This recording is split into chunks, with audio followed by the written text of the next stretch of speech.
2 సమూయేలు గ్రంథము 17వ అధ్యాయము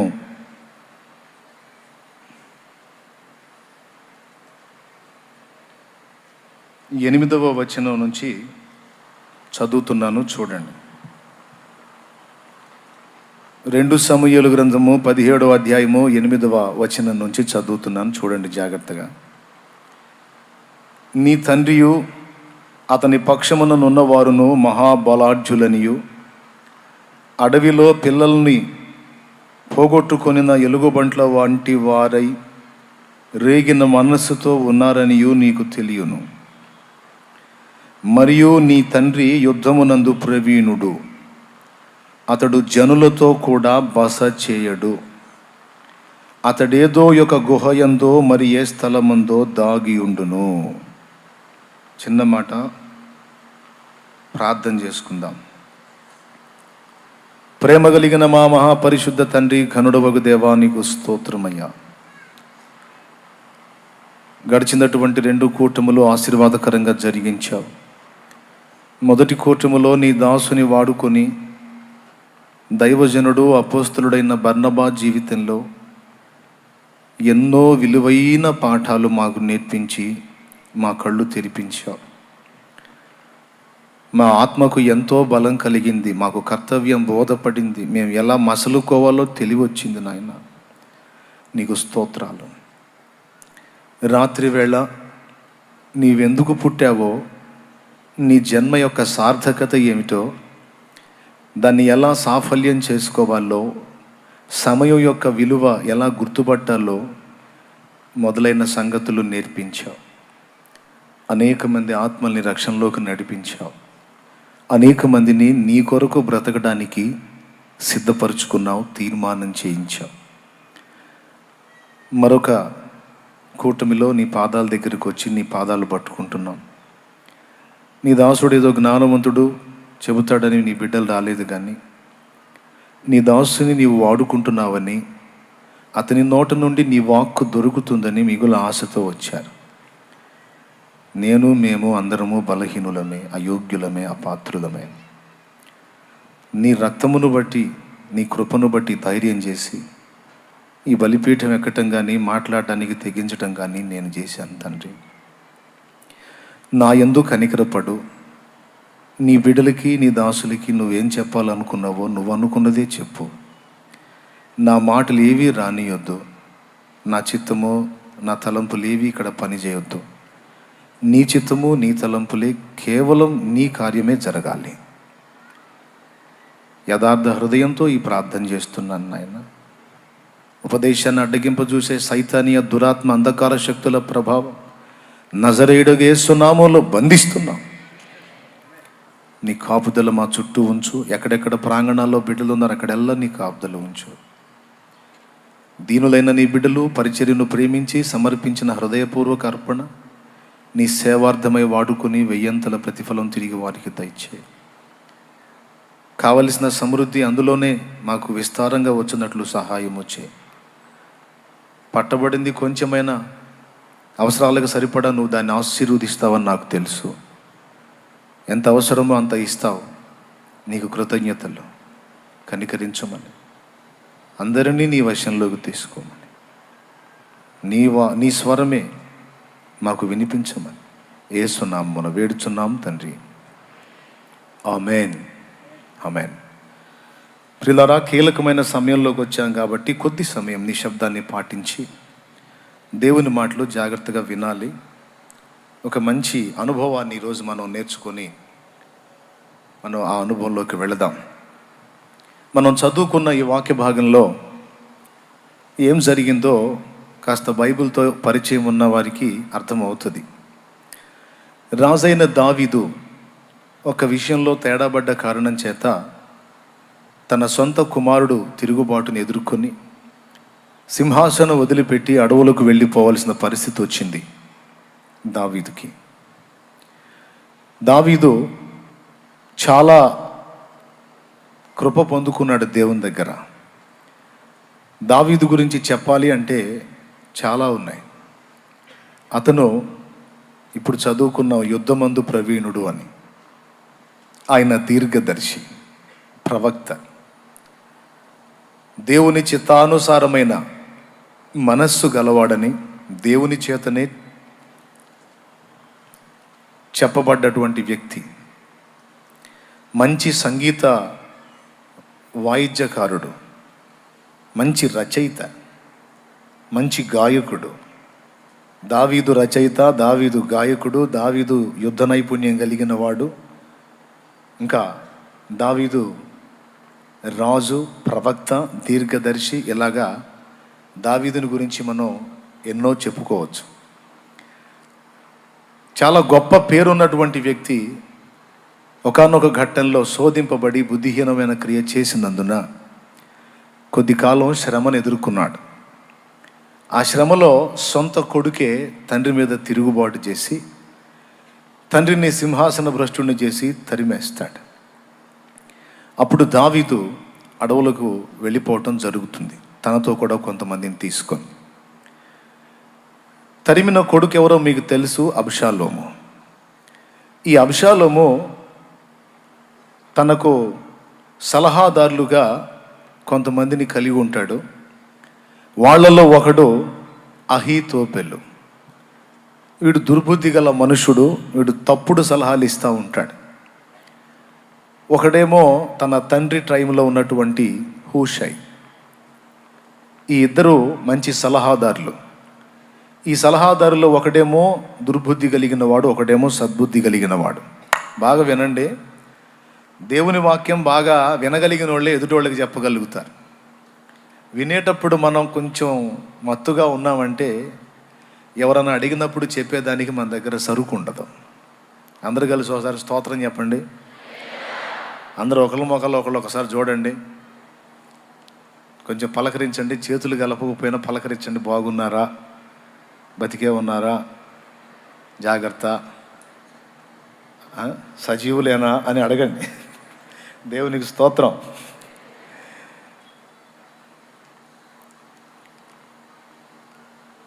సరే, పాయింట్కి వస్తాను. ఈ అహీతోపెల్ అనేవాడు అంటాడు అబ్షాలోముతో, శత్రుశేషం ఉండకూడదు, రుణశేషం ఉండకూడదు. ఇప్పుడు రాజ్యం నీదైంది, సింహాసనం మీదకి నువ్వు ఎక్కావు. మీ నాన్న వయసులో పెద్దవాడు, సరికైపోయినాడు, ఎందుకు అడ్డు తొలగిస్తే పోయిద్ది కదా. పారిపోయి నాకు తెలిసి పొయ్యి ఉంటే పెద్ద దూరం ఏం పొయ్యి ఉండడు. నువ్వు కానీ అవకాశం ఇస్తే నేను పురమాయిస్తాను. కొంతమంది వెళ్ళి వాళ్ళని తరిమి మీ నాన్నని ఆయనతో కూడా ఉన్న వాళ్ళందరినీ కూడా చంపేసేస్తారు. మనకి ఇక శత్రుశేషం లేకుండా అయిపోద్ది. మళ్ళీ మీ నాయన్ని బతకనిచ్చావంటే నిన్ను చంపి మళ్ళా సింహాసనం ఎక్కుతాడు. ఎందుకు ఆ పని, నా మాట విను అని ఈ అహీతోపెల్ అనేవాడు ఆలోచన చెబుతాడు. పనికి మాలిన ఆలోచన. దైవజనుణ్ణి, ప్రవక్తని, దేవుని సంబంధిని చంపేయమని, సొంత కొడుకు తండ్రిని చంపమని సలహా ఇస్తాడు. ఇంటికెళ్ళి నాకు ధ్యానించండి. ఆ సలహా ఇస్తే ఇదేదో బాగానే ఉన్నట్టుగా ఉందే, నీ అభిప్రాయం ఏమిటి అని హూషైని అడుగుతాడు. అహీతోపెల్ చెప్పినట్లు శత్రుశేషం లేకుండా పెద్ద ఆయన్ని వైనం చేస్తే అయిపోయింది కదా, ఏమంటావు హూషై అంటే, అహీతోపెలు మంచి ఆలోచన పరుడే, బాగా ఆలోచన చెప్పగలిగే సామర్థ్యం కలిగిన వాడే, కానీ ఈ మారు అహీతోపెలు చెప్పిన ఆలోచన సరైనది కాదు అంటాడు హూషై, మంచి బుద్ధి కలిగిన వాడు. ఎందుకని అంటే అహీతోపెలు రాజైన దావీదుని చాలా తక్కువ అంచనా వేశాడు. అర్థమైందా? లోకంలో ఓ సామెత ఉంది, లేడీ కాళ్ళు లేక చిక్కలేదు, కాలం వచ్చి చిక్కిందని. మీ నాయన చేతగానుడై అసమర్థుడై పోలేదురా అబ్బాయి, మీ నాన్న యుద్ధమందు బహు ప్రవీణుడు. నువ్వు ఈ బచ్చాగాళ్ళని తీసుకెళ్ళి ఆయనతో ఫైట్ చేసి గెలవాలనేనా? అయినా అసలు మీ నాన్న గురించి నువ్వేమనుకుంటున్నావు? తన తండ్రి గురించి కొడుకుకు తెలియని సంగతి దావీదు ఆంతరంగికుడు చెప్తున్నాడు. అందరిలాంటోడు కాదురా మీ నాన్న, అందరిలాంటోడు కాదు, పరాక్రమశాలి. ఆయనతో కూడా ఉన్నవాళ్ళు కూడా మామూలు కాదు, చీల్చి చెండాడే ఎలుగుబంట్లు వంటి వారు. వాళ్ళ దగ్గరికి ఇతని ఆలోచన చొప్పున నువ్వు పంపిస్తే మీ నాన్న క్యాచ్ అవుతాడు అనుకుంటున్నావా? మీ నాయన జనాలతో కలిసి వాళ్ళతో ఉండే రకం కాదు. నీ తండ్రి అయిన దావీదు జనులతో కూడా బస చేయడో. అతను ఏదో ఒక గుహ యందో మరి ఏదైనా ఒక అతను ఒంటరిగా ఉంటాడో. ఒంటరిగా ఉంటాడో. నువ్వు వెళ్ళిపోయి ఏదో డింగమని పట్టేసుకుందాం అనుకుంటున్నావా? సామాన్యుడు కాదు బాబు అని చెప్తాడు. చెప్పినప్పుడు ఆ అభిప్రాయాన్ని అభిషాల్లో మార్చుకుంటాడు. తర్వాత మీకు తెలుసు ఏం జరిగిందో. అదంతా చెప్పడానికి నేను ఈ వచనం ఎత్తుకోలేదు.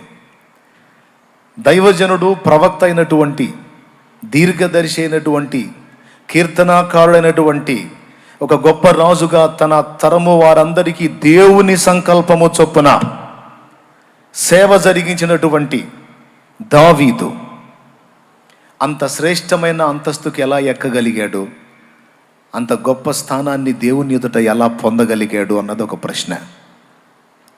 దానికి ఎన్నైనా భక్తులు వాళ్ళ అనుభవాల్లోంచి, వాళ్ళ ధ్యానంలో నుంచి చెప్తుండొచ్చు. నేను ఒకే ఒక అంశం మీదికి మీ దృష్టి తీసుకెళ్ళాలని నేను అనుకుంటున్నాను. ప్రభువుకు స్తోత్రం చెప్తారా ఒకసారి? ఒకే ఒక పాయింట్. అదేమిటి అంటే, హూషై ఒకవేళ అబ్షాలోం భక్తిపరుడైతే ఇంకొక భాష వాడేవాడు. అబ్షాలోము భక్తిపరుడు కాదు, ఒక సామాన్యమైన మనుషుల ఆలోచన కలిగిన వాడు గనుక అతనికి తగ్గట్టుగా హూషై చెప్పాడు. కానీ హూషై అభిప్రాయము పూర్తిగా దావీదు విషయంలో ఆధ్యాత్మికంగా వేరుగా ఉంది. అదేంటంటే, మీ నాయన యుద్ధమందు ప్రవీణుడు అన్నాడు కదా. యుద్ధము రెండు రకాలు. ఒకటేమో బాహ్య యుద్ధం, బయటికి కనపడి రాజులు కొట్లాడుకొని పోరాడుకొని రాజ్యాల కోసం చేసుకునే యుద్ధం, అదేమో యుద్ధం. ఇంకొక యుద్ధం ఉంది, అది ఆధ్యాత్మిక సంగ్రామం. మీ నాయన యుద్ధమందు ప్రవీణుడు అంటే, నాకు తెలిసి మరి మీ అనుభవాల్లో మీరు ఎక్కడన్నా చదివితే నాకు చెప్పండి. దావీదు యుద్ధ నైపుణ్యం కలిగి బహుగా ఫలానా ఆయన దగ్గర యుద్ధ విద్యలు నేర్చుకున్నాడన్న ఒక్క రెఫరెన్స్ ఉందా? ఒక్క రెఫరెన్స్ ఉందా? దావీదు ఫలానా ఆయన దగ్గర లేకపోతే ఫలానా దగ్గర యుద్ధ నైపుణ్యం కలిగి ఉన్నాడు అని. రాత్రి చెప్పాను, మోషే ఐగుప్తియుల సకల విద్యల యందు ప్రావీణ్యత కలిగిన వాడు. అంటే ఐగుప్తులో రాజు కుమారుడిగా పెరిగాడు గనుక అన్ని విద్యలు అక్కడ నేర్చుకున్నాడు అనడానికి సరిపోతుంది. దావీదు యుద్ధమందు ప్రావీణ్యత కలిగిన వాడంటే ఆ మాట ఒకవేళ దావీదుకు ఆపాదించాలంటే సెట్ కాదు, వాళ్ళ అన్నలకు సెట్ అయింది. ఎవరన్నలకి? దావీదు అన్నయ్యలకి సెట్ అయింది. ఎందుకు? సౌలు రాజు కాలంలో యుద్ధ రంగంలోకి వెళ్ళింది, ఫిలిస్తీన్ల మీదకి యుద్ధానికి వెళ్ళింది దావీదు కాదు, దావీదు అన్నలు. మరి దావీదు అన్నలు యుద్ధ భూమికి వెళితే దావీదు ఎక్కడికి వెళ్ళాడు? దావీదు ఎక్కడికి వెళ్ళాడు? గొర్రెలు గాయటానికి వెళ్ళాడు. స్తోత్రం చెప్పండి గట్టిగా, పెద్దగా చెప్పాలి. మధ్య మధ్యలో ఒకళ్ళ మొక్కలు ఒకళ్ళు చూసుకుంటూ ఉండండి. ఎవరన్నా అట్లా అన్నట్టుంటే ప్రేమగా ఒకటి కొట్టండి. గట్టి కొట్టారు, మిమ్మల్ని కొడతారు, మళ్ళీ తట్టండి. విషయం మాత్రం మిస్ కావద్దు. దావీదు గొర్రెలు కాసిన అనుభవం కలిగి ఉన్నాడు. నాకు తెలిసి హూషై మీ నాయన గొర్రెలు కాయటంలో మహాపనితనం కలిగినోడు. గొర్రెలు ఏ మేత తింటాయో ఏ మేత తినవో, గొర్రెలకి ఏ నీళ్లు పెడితే మంచిగా ఆరోగ్యంగా ఉంటుందో, గొర్రెలకి ఏ జబ్బులు వస్తాయో, గొర్రెల్ని ఎలా కాపాడుకోవాలో మొదలైన సంగతులు మీ నాయనకి బాగా తెలుసని హూషై అంటే బాగుండేది.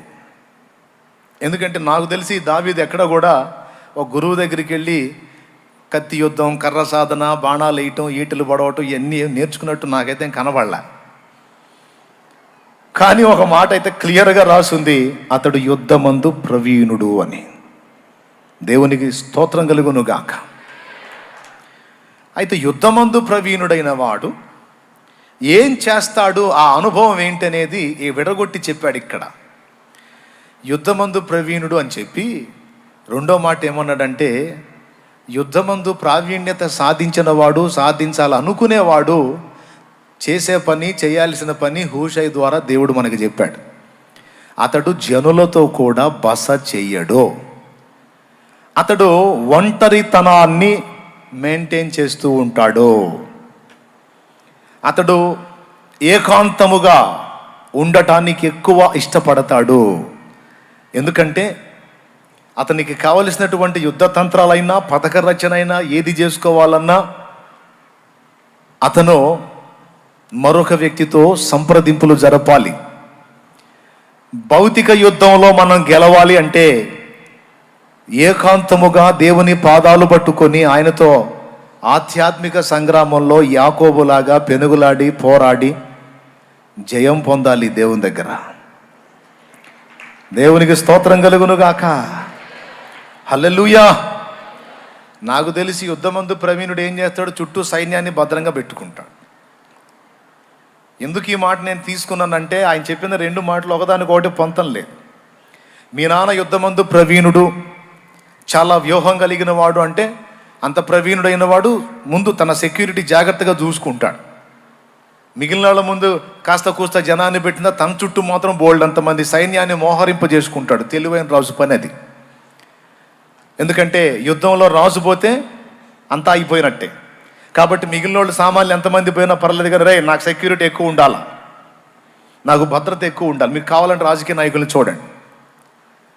రాజకీయ నాయకులు సింగిల్గా వెళ్తారా, రాజులైన వాళ్ళు, లేకపోతే మంది మార్బలం, ముందు ఒక 10 కార్లు, వెనక ఒక 10 కార్లు. ప్రతి స్టేజ్ దగ్గర ఆ ముఖ్య నాయకుడు కారు మారుతూ ఉంటాడు. ఎందుకు? భద్రత కోసం. ఎందుకంటే మొత్తానికి ఆయుపట్టు అతనే కనుక, అతనొక్కడు పోయాడంటే టోటల్ కొలాప్స్ అయిపోతుంది కనుక తన భద్రత జాగ్రత్తగా చూసుకుంటాడు. ఇది రీజన్ మనకు తెలిసి. యుద్ధంలో ప్రవీణుడైన వాడు, నైపుణ్యం కలిగినవాడు ముందు తను జాగ్రత్త చేసుకుంటాడు. కానీ ఇక్కడేమో ప్రవీణుడు అంటాడు, జనాలతో ఉండడు, సింగిల్గా ఉంటాడు అంటాడు. అబ్షాలోముకి కొంచెం విషయం ఉంటే, అట్లయితే మనకి ఇంకా కావాల్సిందే ఉంది. జనాలతో ఉంటేనన్నా ఆయన కొట్టడం ఇబ్బంది అయింది, కానీ సింగిల్గా ఉన్నాడు, ఎక్కడున్నాడో మనం గుర్తించగలిగితే ఒక పిచ్చుకను చంపి పడేయొచ్చు కదా మా నాయన్ని అనలా. ఎందుకంటే ఎలగల బల్పు. దేవునికి స్తోత్రం కలుగును గాక. హల్లెలూయా. గుంపులో ఉన్నవాడిని చంపటం ఈజీయా, లేకపోతే సింగిల్గా దొరికినవాడిని చంపటం ఈజీయా? మరేంటి? సరే, ఆ పాయింట్ పక్కన పెడదాం. ఏమన్నాడు? యుద్ధమందేమో ప్రవీణుడు అన్నాడు, జనాలతోనే ఉండడు అన్నాడు. మరి జనాలతో ఉండకుండా ఎక్కడ ఉంటాడు, ఏం చేస్తుంటాడు?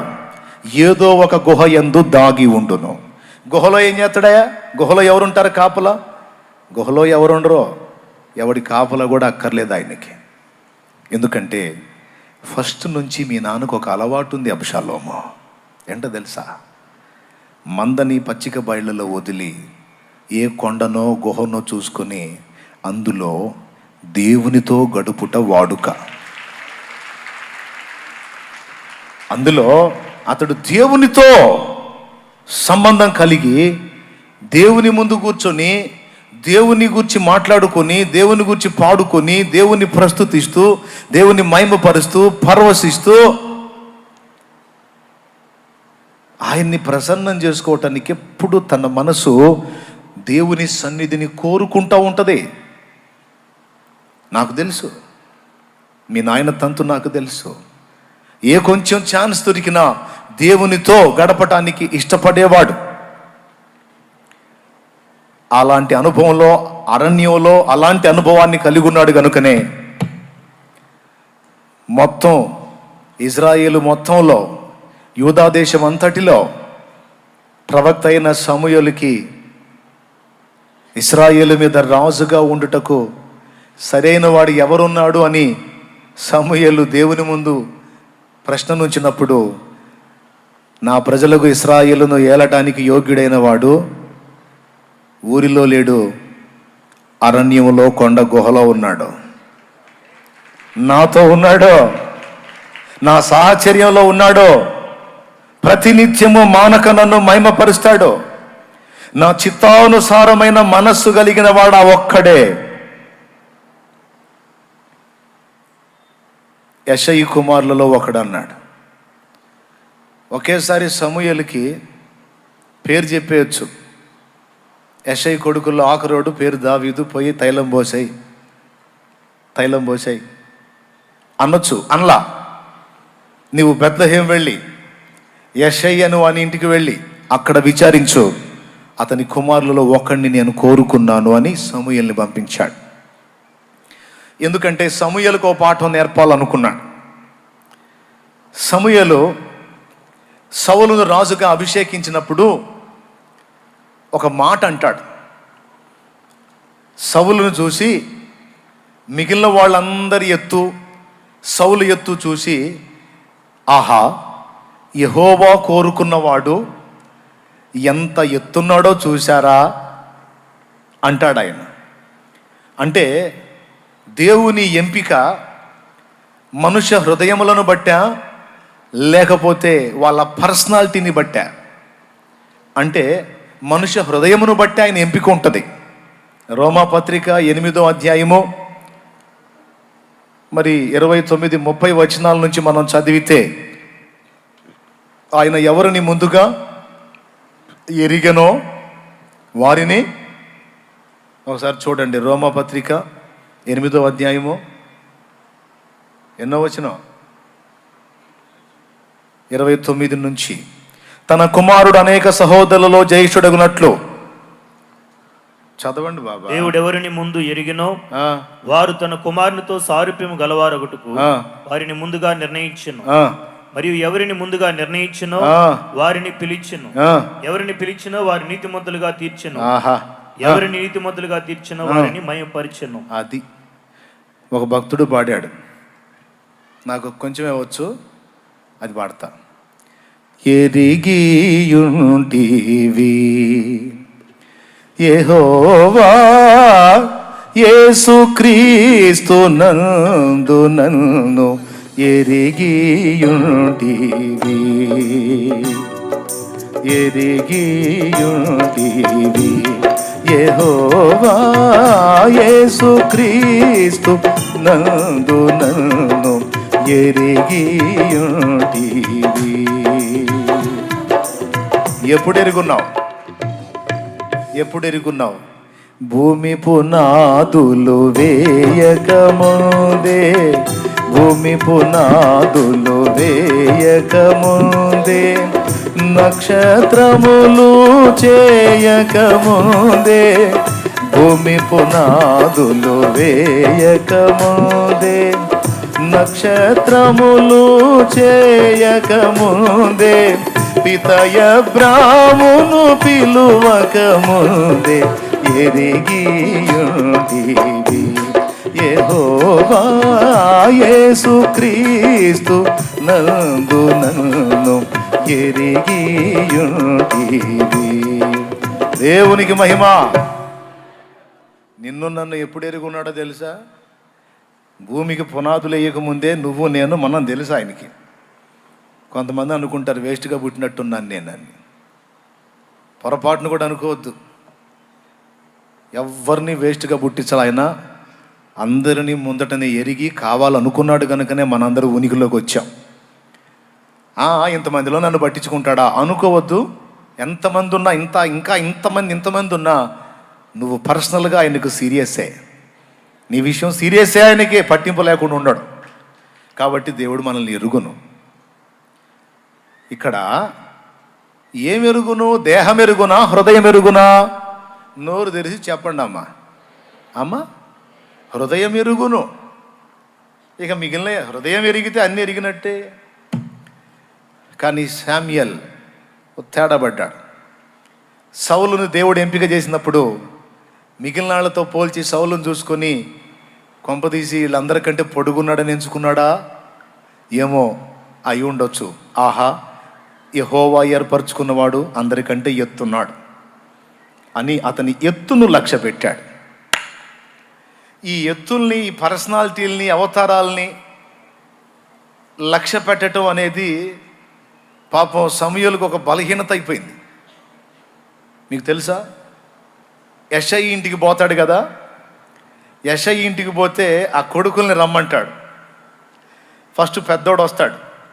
పెద్దోడు వస్తే భలే పొడుగను, మంచి ఒడ్డు పొడుగు సూపర్ ఉంటాడు. చూసి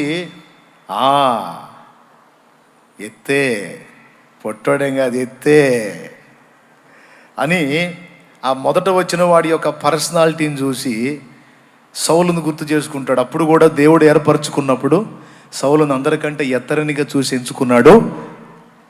అంటే భౌతికమైన ఎత్తును ఆశించాడు కానీ ఆంతరంగపు ఎత్తును పట్టించుకోలేకపోయాడు. ప్రవక్త మిస్ అయ్యాడు ఆ పాయింట్ని. అందుకని పేరు చెప్పకుండా ఆ ఇంటికి పంపించి అక్కడ పాఠం నేర్పుతున్నాడు దేవుడు.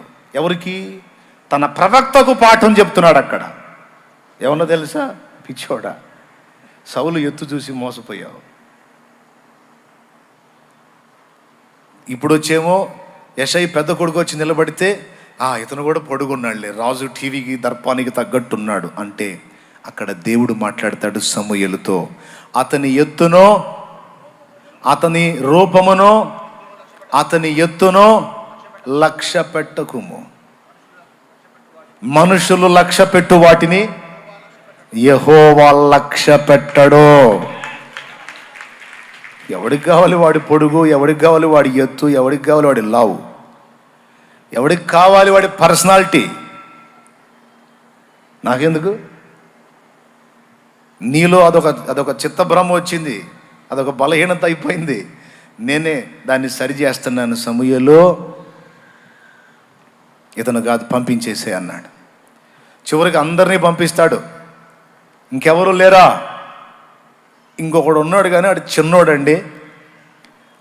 ఆ చిన్నోడు, ఆడికి యుద్ధ నైపుణ్యం తెలీదు, కత్తి ఎట్ట పట్టాలో తెలీదు, ఈట ఎట్ట విసరాలో తెలీదు, యుద్ధం బాణం ఎట్ట వేయాలో తెలీదు. వీళ్ళంటే మంచి ట్రైనింగ్ పొందిన వాళ్ళు అండి. వీళ్ళకి సౌలు కొలువులో, సౌలు రాజ్యంలో కొలువు చేస్తున్నారండి. ఆయన ప్రభుత్వంలో ఉద్యోగస్తులు వీళ్ళు, మంచిగా యుద్ధ నైపుణ్యం కలిగిన వాళ్ళు. ఆడు చిన్నోడండి, ఆడు పాపం గొర్రెలను గాయటానికి పెట్టాను, ఆడికి ఏం తెలియదండి అన్నాడు. సరే, అతను కూడా పిలిపించమన్నాడు. ఎక్కడుంటాడు ఊహించండి. జనులతో కూడా బస చేయడు కదా. మందల్ని తోలుకొని అరణ్యానికి వెళ్ళి మందను ఒక పక్క గమనించుకుంటూ వాటికి మేత పెట్టుకుంటూ మరో పక్క దావీదు జరిగించిన కార్యం ఏమిటి అంటే ఒంటరిగా దేవునితో కలుసుకోవటం. ఎక్కడ ఎవరు దేవునితో కలుసుకుంటున్నారో అక్కడికి వెళ్ళిద్ది యెహోవా వాక్కు. ఇక్కడ నీకు లావు, ఎత్తు, పొడుగు, బిల్డప్, హడావుళ్ళు కాదు, తీసి దెబ్బలో కొట్టాల. దేవునికి నచ్చవై. అబ్బో ఆయన, అమ్మో ఆయన, అమ్మో ఆయన, ఇవన్నీ నడవవు దేవుని దగ్గర. దేవుని వాక్కు ఒకని దగ్గరకు రావాలంటే, వాక్ ప్రత్యక్షత పొందాలంటే, దేవుని ఎంపిక ఒకని మీదకి రావాలంటే, దేవుడు ఎవరినైనా వాడుకొని తన పిల్లల మీద నియమించాలంటే, తన పనికి సిద్ధపరచాలంటే దేవుడు ఫస్ట్ లక్ష్య పెట్టేది ఏంటో తెలుసా? ఇతనికి నన్ను కలుసుకునే అనుభవం ఉందా లేదా అనేది. అది దావీదుకు పుష్కలంగా ఉంది. అడవికి పోతాడు, ఆ మందల్ని చక్కగా తోల్తాడు, అటన్నిటికీ కొసరి పెట్టుకుంటాడు మేత. అవి తృప్తిగా తిని కాస్త నీళ్లు తాగి అట్లా పండుకున్న తర్వాత మళ్ళీ వాటి కడుపు కొట్టడు, వాటిని నిర్లక్ష్యం చేయడు. వాటి కడుపులు జాగ్రత్తగా నింపుతూ వాటి బాధ్యత చూస్తూ అవి సేద తీరినప్పుడు అప్పుడు వెళ్ళిపోతాడు. ఏదో కొండో గొట్టో గుహో చూసుకొని తన వెంట తీసుకెళ్లే వాయిద్యం ఏదన్నా ఉంటే ఆ వాయిద్యం వాయించుకుంటూ, పచ్చిక గల చోట్ల పరుండ చేసితివే, జీవ జలములు త్రాగనిచ్చితివే. పచ్చిక గల చోట్ల పరుండ చేసితివే, జీవ జలములు త్రాగనిచ్చితివే, నా ప్రాణమునకు సేద తీర్చితివే, నీతియు శాంతియు నాకీచితివే, నా ప్రాణమునకు సేద తీర్చితివే, నీ శాంతియు నాకీచితివే, ఆనందమే పరమానందమే, ఆశ్రయపురమైన యేసయ్యా నీలో ఆనందమే. పాడదాం.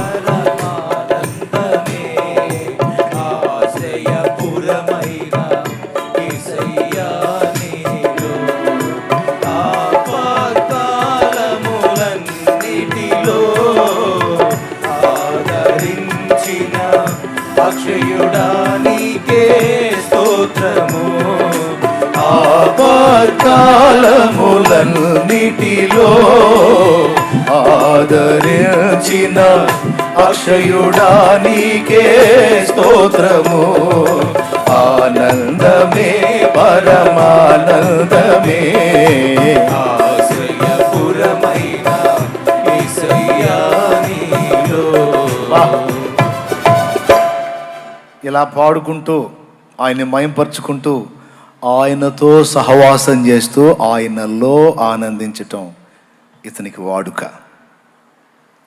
దావీదు ప్రావీణ్యత దేనిలో అంటే దేవుని సాహచర్యంలో, దేవుని కలుసుకోవటంలో, ఏకాంతంగా ఆయనతో ఎక్కువ సమయం గడపటంలో దావీదు ప్రవీణుడు అని నేను చెప్తాను. దేవుడు అందించిన ప్రత్యక్షతను బట్టి, కొండలోనో గుహలోనో మరేదన్నా స్థలంలోనో. సింగిల్గా ఎందుకయ్యా? భయం లేదా? ఎవడన్నా చంపుతాడేమో అని. నాకేం భయం? సైన్యములకు అధిపత్యకు యెహోవా నా చుట్టూ కాపుదల ఉంచుతాడు. 34:7 కీర్తన, 34వ కీర్తన 7. యెహోవా యందు భయభక్తులు గల వారి చుట్టూ ఆయన దూత కావలి ఉండి వారిని, నేను ఆయన శక్తి మీద ఆధారపడుతున్న నాకెవడి కాపుదల అక్కర్లేదు, దేవుడే నాకు ప్రాకారం. గాఢాంధకారపు లోయలలో నేను సంచరించిన దేనికి భయపడను, గాఢాంధకారపు లోయలలో నేను సంచరించిన దేనికి భయపడను, నీ దుడ్డు కర్రయు నీ దండమును అనుదినం అనుక్షణం కాపాడునే, నీ దుడ్డు కర్రయు నీ దండమును అనుదినం అనుక్షణం కాపాడునే, ఆనందమే పరమానందమే, ఆశ్రయపురమైన యేసయ్యా నీలో, ఆపత్కాలములన్నిటిలో ఆదరించిన అక్షయుడా నీకే స్తోత్రము, ఆపత్కాలములన్నిటిలో ఆదరించిన అక్షయుడా నీకే స్తోత్రము. దేవునికి మహిమ. అసలు ఈ అలవాటు ఎట్లా వచ్చింది దావీదుకి? చిన్ననాటి నుంచి ఏమీ తెలియని ప్రాయం నుంచి ఇంతగా దేవుణ్ణి ప్రేమించి దేవుడి పిచ్చోడైపోయాడు, యెహోవా పిచ్చోడైపోయాడు, దేవుడే ప్రపంచం అయిపోయాడు. అసలు అంత డెప్త్లోకి ఎలా వెళ్ళిపోయాడు అంటే దానికి కారణం వాళ్ళ అమ్మ వందనాలు. దానికి కారణం తల్లి. నేను నీ సేవకుని కుమారుడనల్లా, నీ సేవకురాలి కుమారుడనయ్యా అన్నాడు. తన్ను గూర్చి తాను దేవునికి పరిచయం చేసుకుంటే ఏమన్నాడో తెలుసా? నీ దాసురాలి కొడుకునయ్యా, నీ సేవకురాలి కుమారుడిని. అంటే నాకు తెలిసి దావీదు తల్లి పేరు చెప్పబడలేదు, ప్రత్యేకంగా ఆమె గురించి హడావుడిగా ఏం రాయబడలేదు. ఆమెను దేవుడు మరుగునుంచాడు. ఆమె బిడ్డ ద్వారా ఆమెను గురించి మనకు తెలిసేటట్టు చేశాడు. తెలుసా మీకు? నీ సేవకురాలి కుమారుడను అంటే దావీదుకి తన తల్లిలో ఒట్టి అమ్మ మాత్రమే కాదు, దైవజనురాలు కనపడింది. జాగ్రత్త, నొప్పులు మళ్ళీ చేతులు నొప్పులు వస్తాయి. మీరు ఏంది అంతసేటు కొడుతున్నారు? మెల్లిమెల్లిగా కొట్టాలా, పొదుపుగా వాడుకోవాలి శక్తిని.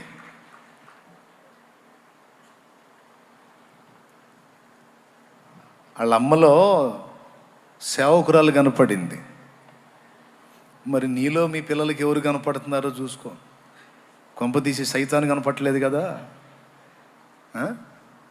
మా అమ్మను మారమనన్నా నేను మారుతా అంటాడు ఒక కొడుకు. ఆమె వందనాలని అని తెగ చెబుతుంటుంది. ఇంతసేపు వందనాలు చెబుతుంది, ఏమెంత భక్తురాలో అనుకుంటే కొడుకు చెబుతాడు, కూతురు చెప్పింది. మా మమ్మీ మీ దగ్గరికన్నా వచ్చేది? అవునమ్మా, అర్థమైందిలే. మా మమ్మీకి కొంచెం చెప్పండి, పిల్లలతో ఎలా మెల్లగాలో చెప్పండి. చర్చికి వెళ్ళగానే సరికాదు, ఏదో ప్రార్థనలు చేయగానే సరికాదు, ప్రవర్తన కూడా పద్ధతిగా ఉండాలి. ఏం చెబుతున్నాను నా గురించి? నీ గురించి ఏం చెబుతున్నావు మమ్మీ? చాలా మంచిదా అని చెబుతున్నావు. ఓ తల్లి, ఓ తండ్రి, నీ పిల్లలకి నువ్వు దేవుని సంబంధివి ఒక సామాన్యుల్లా కనపడకూడదు. ప్రథమ గురువులు మీరే. పసిప్రాయం నుంచి ఆ పుట్టిన పిల్లలు ఆ తల్లినో ఆ తండ్రినో ఎవరినో ఒకళ్ళని ఫాలో అవుతారు. ఫస్ట్ చెప్పాలంటే అమ్మే, ఆది గురువు అమ్మే అంటారు కదా, మాతృమూర్తే. దైవజనుల భార్యలు దైవజనురాండ్రు కూడా.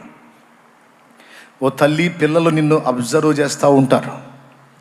నీ దగ్గర ఉన్నటువంటి మనస్తత్వం, నీ ఆలోచన విధానం, నీ భర్తతో నువ్వు వ్యవహరించే తీరు, నీ కుటుంబ సభ్యులతో, నీ పుట్టింటి వారితో, అత్తింటి వారితో నువ్వు వ్యవహరించే తీరు, నీ బుద్ధి, అందులోని విషయాలన్నిటిని కూడా పిల్లలు సైలెంట్గా అబ్జర్వ్ చేస్తూ ఉంటారు. నువ్వు ఎలాగూ ప్రవర్తిస్తావో ఆ ప్రవర్తన అలాగున నీ పిల్లలు నేర్చుకుంటారు. కొంతమంది భార్యలు ఉన్నారు, భర్తల్ని గౌరవించరు. సేవకురాళ్లలో కూడా ఉన్నారు.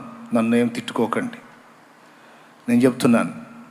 ఒక దైవజనుడుగా నీ భర్తను నీవే గుర్తించి గౌరవించకపోతే పొరపాటును కూడా నీ పిల్లలు లోబడరు, భ్రష్టులు అవుతారు. నాకు తెలిసి ఏలీ కుమారులు అలా అయిపోవటానికి కారణం ఎవరో తెలుసా? సమూయేలు కుమారులు కూడా సమూయేలు అంతటి సాక్ష్యం పొందకపోవడానికి కారణం ఎవరో తెలుసా? లేడీసే. ఏలీ భార్య, రేయ్ మీ నాన్న దైవజనుడురా, మనది దైవజనుల కుటుంబం, దేవుని సేవా సంబంధమైన యాజక కుటుంబం రా మనదే అని ఏలీ అనేటువంటి ఆ దైవజనుని గురించి గౌరవ మర్యాదలు, భక్తి ప్రపత్తులు నేర్పినట్లయితే ఏలీ కొడుకులు యెహోవాను ఎరగని దుర్మార్గులయ్యేవాళ్ళు కాదు. నాకు తెలిసి ఏలీ భార్య రేపు ఒకవేళ పరలోకం పోయినాక నాకు కనపడి తిట్టినా పర్వాలేదు, ఏంట్రా నన్ను అట్టు తిట్టావని, తిట్టినా పర్లేదు, తిట్టించుకుంటా. ఏమి నేర్పు ఉంటుందంటే, మీ అయ్య ఒకటి పనికి మాలోడురా, తను తినడో తినేవాడిని తినేడు, ఒట్టి దద్దమ్మ, ఎప్పుడు ఆ మందిరంలో కూర్చొని దేవుడు దేవుడు దేవుడు దేవుడు దేవుడు అంటూ ఉంటాడు. చేతగాని దద్దమ్మ. వాళ్ళు చూడు వీళ్ళు చూడు ఎలా అనుభవిస్తున్నారో, ఎలా ఆనందిస్తున్నారో. మరి ఎట్లా చెప్పిందో ఏమో, వాళ్ళకి పునాది కరెక్ట్గా బళ్ళా ఏలీ కొడుకులకి.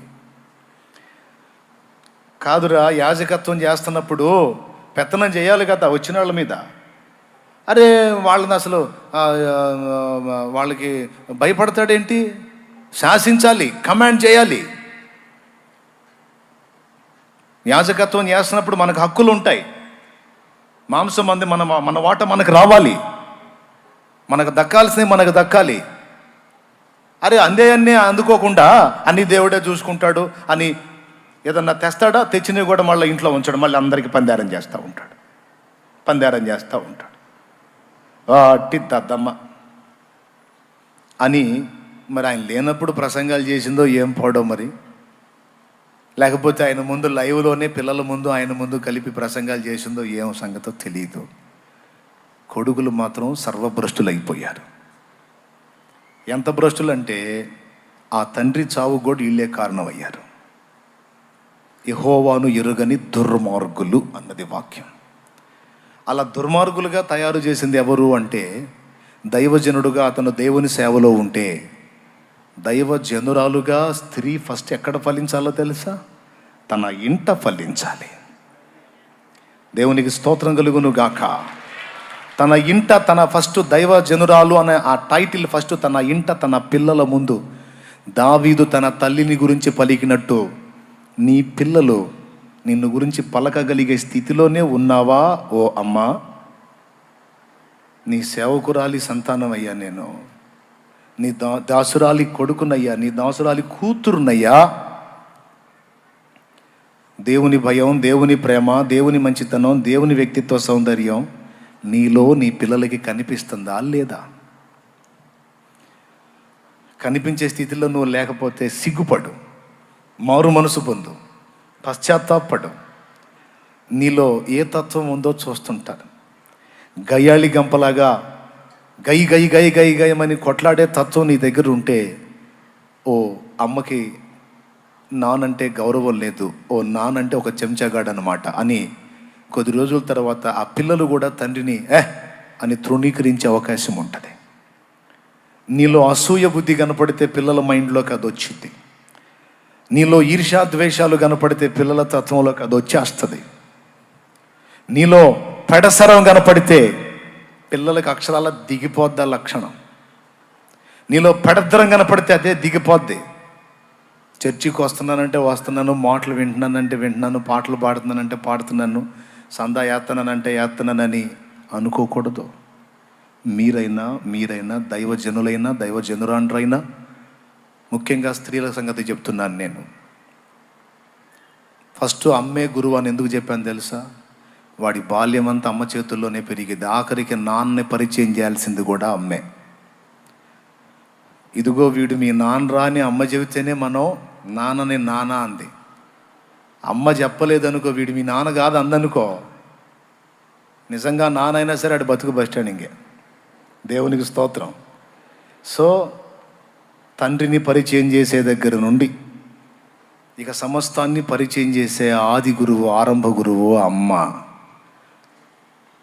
ఆ అమ్మ పాత్రలో దావీదు తల్లి చరితార్థురాలయ్యింది. ఆ ఒక్క మాట నేను పట్టుకున్నా. ఎక్కడుందో తెలుసా మీకు ఆ మాట? ఎక్కడ?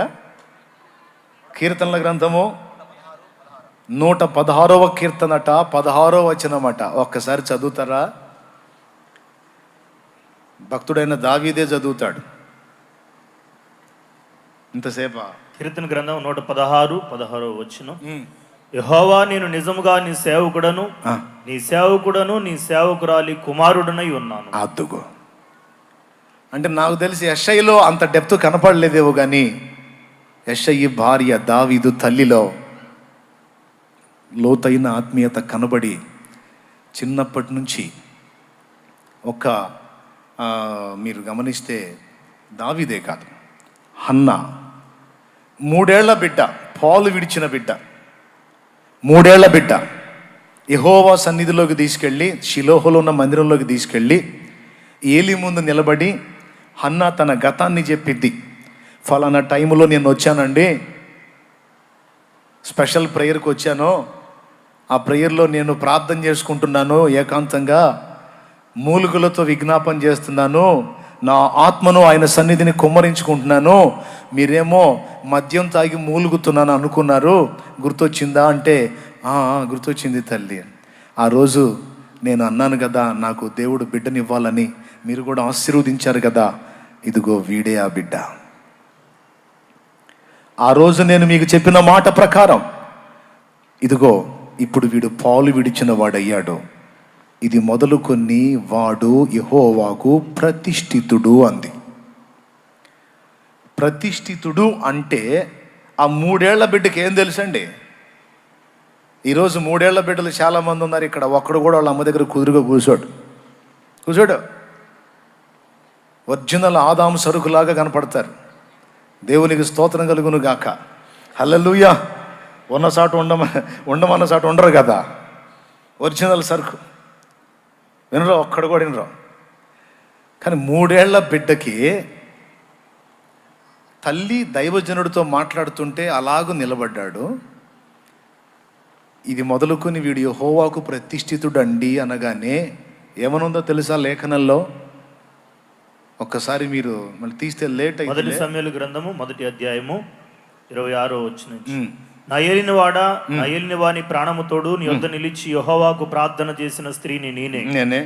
ఈ బిడ్డను దయచేయమని యెహోవాతో నేను చేసిన మనవిని ఆయన నాకు అనుగ్రహించాడు. ఇవన్నీ చెప్తున్నప్పుడు వింటున్నాడు మౌనంగా. కాబట్టి నేను ఆ బిడ్డను యెహోవాకు ప్రతిష్ఠించుచున్నాను. తాను బ్రతుకు దినములన్నిటను వాడు యెహోవాకు ప్రతిష్ఠుడని చెప్పాను. అబ్బా, అప్పుడు వాడు యెహోవాకు అక్కడనే మ్రొక్కెను. ఈ మాట సమూయేలుతో చెప్పిందా, ఏలీతో చెప్పిందా? సంభాషణ ఎవరెవరికి జరుగుతుంది? 3 ఏళ్ల బిడ్డని ఏలీ మందిరంలో ఎలా ఉంచుకున్నాడో తెలుసా?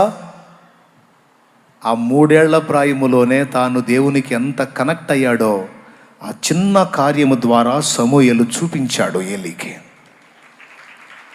దేవునితో ఎలా కనెక్ట్ అయ్యాడో, దేవునితో ఎలా కలిసిపోయాడో ఆ చిన్న కార్యము ద్వారా సాక్ష్యం ఇచ్చాడు.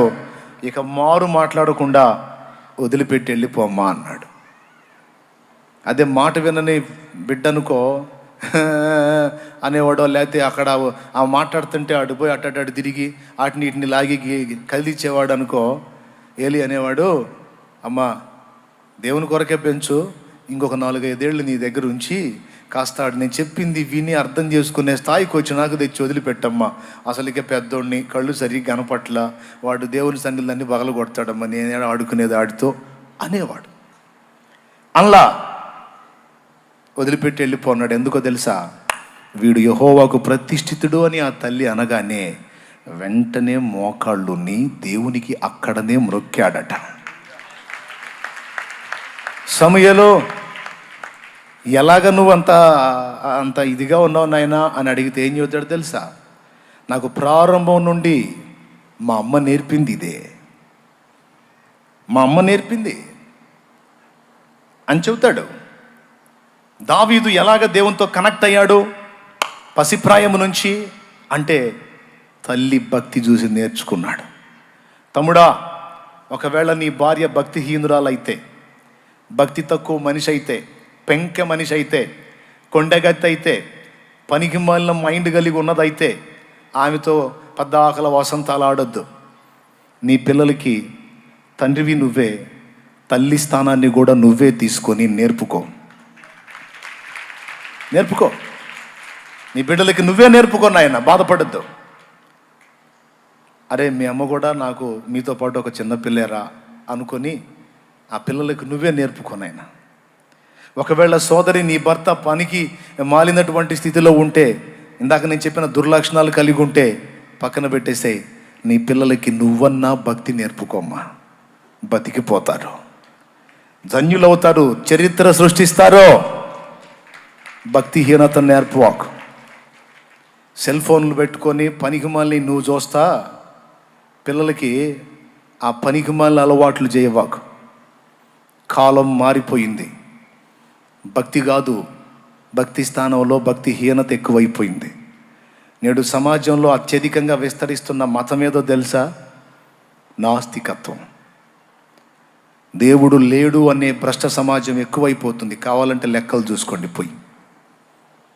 ఎందుకు అలాగ అయిపోతుందంటే మనుషుల్లో భక్తిహీనత పెరిగిపోతుంది. భక్తి కాదు. మనిషిని దేవునితో కనెక్ట్ కాకుండా, సరైన ఆత్మీయత నేర్చుకోకుండా, సరైన భక్తి నేర్చుకోకుండా మనిషిని దేవుని నుండి దూరం చేయటానికి సాతాను ఆకర్షణీయమైనవి చాలా తీసుకొచ్చి మధ్యలో పెట్టాడు. ఎంత వదిల్చుకుందామన్నా వదలని భయంకరమైనవి పట్టి ఉన్న ఈరోజు మనుషుల్ని. వాటన్నిటినీ తెంచుకొని పోయి దేవుణ్ణి కలుసుకొని భక్తి సాధన మనం చేస్తూ బిడ్డలకు అది నేర్పుకోవలసిన అవసరత ఈ దినాల్లో ఎంతైనా ఉంది. కుటుంబానికి నేర్పుకోవాలి. సంఘనాయకుడైతే పని కట్టుకొని తను దేవునితో కనెక్ట్ అయి తన మందని దేవునికి కనెక్ట్ చేసుకునేటువంటి అవసరత చాలా చాలా చాలా ఉంది. ఎందుకంటే దైవజనులను సైతం వాడు దేవుని నుండి విడగొట్టాడు. దేవునితో కలుసుకోకుండా, ఇందాక నేను చెప్పిన దావీదు అనుభవాల్లోకి, దేవునితో కలుసుకుని దేవునితో పెనుగులాడే విద్యలో ప్రావీణ్యత కలిగిన వాడైన దావీదు వలె దేవునితో సరైనటువంటి సత్సంబంధాన్ని నెరపకుండా దైవజనులకు దైవజనురాండ్రకు సైతం దేవునికి వీరికి మధ్యలో సాతాను రకరకాల వ్యాపకాలు తీసుకొచ్చి పెట్టేసి దృష్టి మళ్లించేశాడు. చాలామంది యొక్క ఆత్మీయ జీవితాన్ని వాడి గాలానికి గుచ్చుకొని చిక్కారా, నాకు ఫుల్గా చిక్కారని అందరి ఆత్మీయ జీవితాలని వాడి గాలానికి గుచ్చుకొని వాడి బుట్టలో వేసుకొని గంతులేసి ఎగురుతున్నాడు సాతాను. వాడికి అవకాశం ఇవ్వద్దు. కళ్ళు తెరవాలి, మనోనేత్రాలు వెలిగించబడి సరిచేయబడాలి. ఈరోజు అన్నిటికీ దూరమై దేవుని సన్నిధికి దగ్గరగా వచ్చావు. నీకు ఇంటికాడ ఉన్నప్పుడు ఉండే రకరకాల వ్యాపకాలు లేవు, దేవుని సన్నిధిలో ఉన్నావు. ఎలా ఉంది నీ మనసు? ఎంత ప్రసన్నంగా ఉంది, ఎంత ఆత్మీయంగా ఉంది, ఎంత పరవశంగా ఉంది, ఎంత పులకింతగా ఉంది. నిత్యము దేవునితో ఇలాంటి సాహచర్యం చేస్తే నువ్వు ఏ ట్రిక్కులు, ఏ ప్రదర్శనలు, ఏ ప్రయోగాలు చేయ అవసరంలా, ప్రభావం నీలో నుండి బయలుదేరి అనేక మందిని దహిస్తుంది. నువ్వు సేవలో ఏ ప్రయోగాలు చేయ అవసరంలా, ఆయన సాహచర్యంలో ఆయన ప్రభావం నీలోనికి రాగలిగితే, ఆ ప్రభావం ప్రజల్లోకి వెళ్ళగలిగితే కుప్పలు తెప్పలుగా ఆత్మలు రక్షించబడతారు. మనం ఎవరినో సంతోష పెట్టడానికి ఎవరికో దాసత్వం చేయాల్సిన అవసరంలా, ఎవరికో వంగంగి దండాలు పెట్టాల్సిన అవసరంలా. అమ్మో ఈయన పెద్ద కారులో వచ్చాడు, ఈయన ఇంతలో మనిషి, ఈయన ఇంత సంపన్నుడు, ఈయన వల్ల మనకి ఇంత కానుక వచ్చిద్ది, ఈయన వస్తే మనం స్పెషల్ భజన చేయాలి, ఈయనకి గజమాలు తెచ్చి చెయ్యాలి. ఈ సోదంత అవసరం ఉండదు. వారెంతటి వారైనను నాకు లక్ష్యము లేదని పౌలు వలె అనగలుగుతావు నువ్వు. నయమాను ఇంటి ముందుకు వస్తే కనీసం ఇంట్లో నుంచి బయటికి కూడా రాకుండా సమాధానం చెప్పి పంపించాడు ఎలీషా. నయమాను వచ్చి రథం ఆపితే ఎలీషా లోపలుండి ఏమన్నాడు? ఈ పనోడు పరిగెత్తుకుంటూ పోయి చెప్పాడు, అయ్యగారు అయ్యగారు ఎవరో సిరియా సైన్యాధిపతి అంటే మంది మార్బలం వేసుకొని బోల్డ్ అంత హంగామాతో వచ్చాడు, అయ్యగారు త్వరగా వచ్చేసేయండి అని చెబితే, అవునా సైన్యాధిపతే, అమ్మో అంత మనిషి ఎందుకు వచ్చాడు? ఒక రకంగా చెప్పాలంటే ఒక ఐజీ రేంజ్ నయమంది, ఒక ఐజీ రేంజ్ ఆఫీసర్ వస్తే ఎంతమంది మార్బలం ఉంటుందో, ఎంత హడావుడి ఉంటుందో మీకు తెలుసు. అంత పెద్ద ఆఫీసర్ స్థాయి ఇంటి ముందుకు వస్తే ఇంట్లో నుంచి బయటికి రారా ఏమన్నాడు తెలుసా? ఇతను వెళ్ళి చెప్పగానే ఆయన కళ్ళు మూసి ఎందుకు వచ్చాడో తెలుసుగానే పోయి ఆ యోర్దాన్లో 7 సార్లు మునగమను, బాగుపడతాడు, పొమ్మను, పో అన్నాడు. అది భక్తి అంటే. మనం పొరపాటున ఆ స్థాయి వ్యక్తి మన దగ్గరికి వస్తే మనకి ఏం ఊడిపోయేది కూడా అర్థం కాదు. దేవునికి స్తోత్రం కలుగును గాక, హల్లెలూయా. ఏమైతే ఏం ఊడిపోయేది కూడా అర్థం కాదు. తొక్కిసలాటలు జరిగిద్ది, గందరగోళం అయిపోయిద్ది, గడగడ వణుకుతా, సార్ మా ఇంటికా రండి సార్ అని ఎన్ని మెలికలు తిరుగుతామో కదా. నువ్వు ఐజీవి అయితే నాకేమి, ముఖ్యమంత్రి అయితే నాకేమి, నువ్వు ప్రధానివి అయితే నాకేమి, మొత్తం ఏలే రాజు అయితే నాకేమి, ఎంతవాడు అయితే నాకేందంట. జనాలు నీకు భజన చేస్తారేమో, జేజేలు పలుకుతారేమో, ఇక్కడ అవి దొరకవు నీకు. దేవభక్తి సాధకుడైన నా దగ్గర భక్తులకే విలువ ఉంటుంది, కానీ అధికారాలని డబ్బుని ఇతరాత్రా చూపించుకొని ఎక్స్పోజ్ అవుదామంటే ఆ పప్పులు నహి ఉడుకుతాహే. దేవునికి స్తోత్రం, హల్లెలూయా. వచ్చాడా బయటికి? పరిగెత్తుకుంటూ వచ్చాడా? ఒక దైవజనుల్లో ఉండాల్సిన తీవ్రత అది, ఒక దైవజనులో ఉండాల్సిన రోషము, మంట అది. అలాగని మీ ఇంటి ముందుకు వచ్చిన గౌరవనీయమైన వ్యక్తుల్ని గదిలో ఉండి రాని వెళ్ళిపోమ్మను అనేరు. చాలామన్నా చెప్పాడు కదా, ఇక ఎవడిని లెక్క చేయండి అని. పాపం గౌరవనీయంగా వచ్చిన వాళ్ళు కూడా పోండి అనేరు. అనవసరంగా శత్రువులు తయారవుతారు. ఎలీషా అట్లా చెప్పలా, ఎందుకు వచ్చాడో నాకు తెలుసు అని నేను ఆయన లెక్క చేయను అనలా. సమస్య నాకు తెలుసు, ఫలానా పని చేయమని, అయిపోయింది పో అన్నాడు. మండిపోయింది నయమానికి. అసలు నేనేంది, నా ఫోర్స్ ఏంది, నా హోరేంది, నా వెనకొచ్చిన మంది ఏంది, నేను తెచ్చిన సంపద ఏంది, చాలా లాస్ అయిపోయాడు పాపం. అతను నాకు రోగం తగ్గిందా తగ్గలేదా కాదు, నా ముందుకొచ్చి ఏదో చేతులు ఆడించి 2 ముక్కలు ప్రార్థన చేసిన ఇవన్నీ కట్టబెట్టి వెళ్ళిపోయావాడిని శుభ్రంగా. అన్ని పోగొట్టుకుని నడిపించాడు.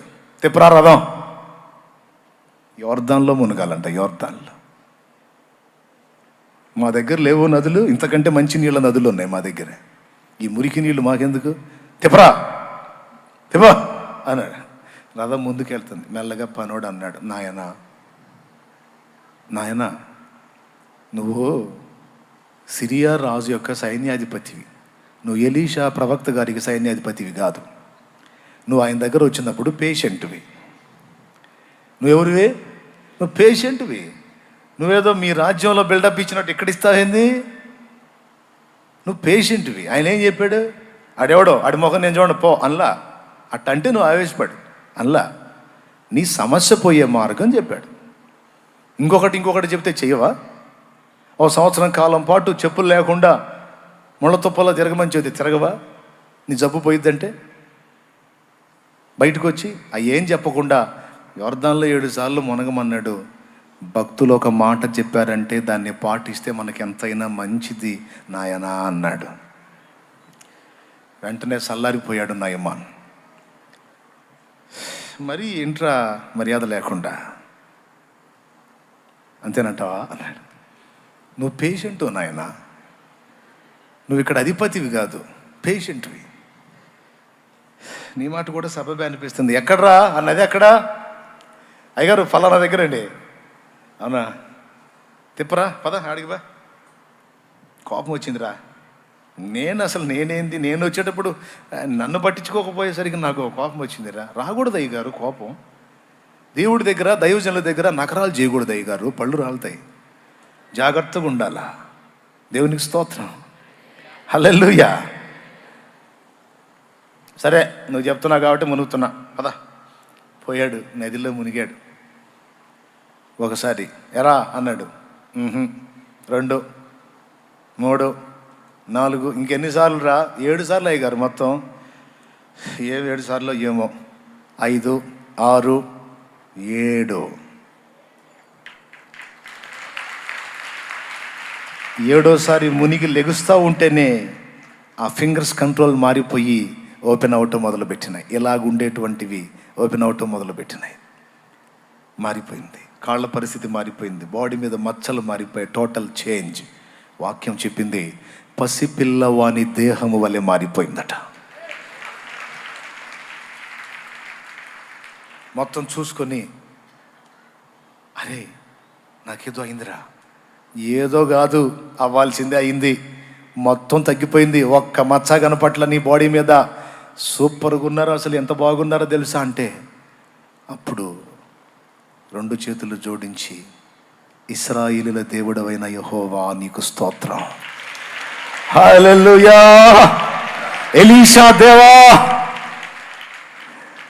దైవజనుడైన ఎలీషా సేవించుచున్న దేవా యెహోవా, భూమి మీద నీవు తప్ప వేరొక దేవుడు లేడో. పదరా రథం పోని. ఎక్కడికి గారు? మనూరికి కాదురా, దైవజనుడి దగ్గరికి పోని. ఆయన తన్నినా పర్వాలా, నెట్టినా పర్వాలా, ఊసినా పర్వాలా, చీ తూ పో అన్నా పర్వాలా, అనిపించుకొని వద్దాం పా. వెళ్ళిపోయాడు. అప్పుడు వచ్చాడు. కార్యం జరగకముందు రాలా, కార్యసిద్ధి కలుగుట కొరకు విషయం చెప్పి ప్రార్థనలో ఉన్నాడు. కార్యసిద్ధి కలిగిన తర్వాత నయమాను వస్తాడని తెలుసు, అప్పుడు వచ్చాడు బయటికి. కార్యసిద్ధి జరగాలంటే మనం జనాల దగ్గరికి వెళ్ళి భజన చేస్తే కాదు, వాళ్ళకి మేలు కలిగి, వాళ్ళ జీవితాల్లో మార్పు కలిగి, వాళ్ళ బ్రతుకులో ఒక ప్రభావం అనుభవించి దేవుని తట్టు తిరిగి వాళ్ళ జీవితాలు మారాలంటే మనం దేవుణ్ణి కలుసుకోవాలి. దేవునికి స్తోత్రం కలుగునుగాక. వాళ్ళ చుట్టూ తిరిగి వాళ్ళకు భజన చేయటం కాదు, వాళ్ళని కాపాడాలి.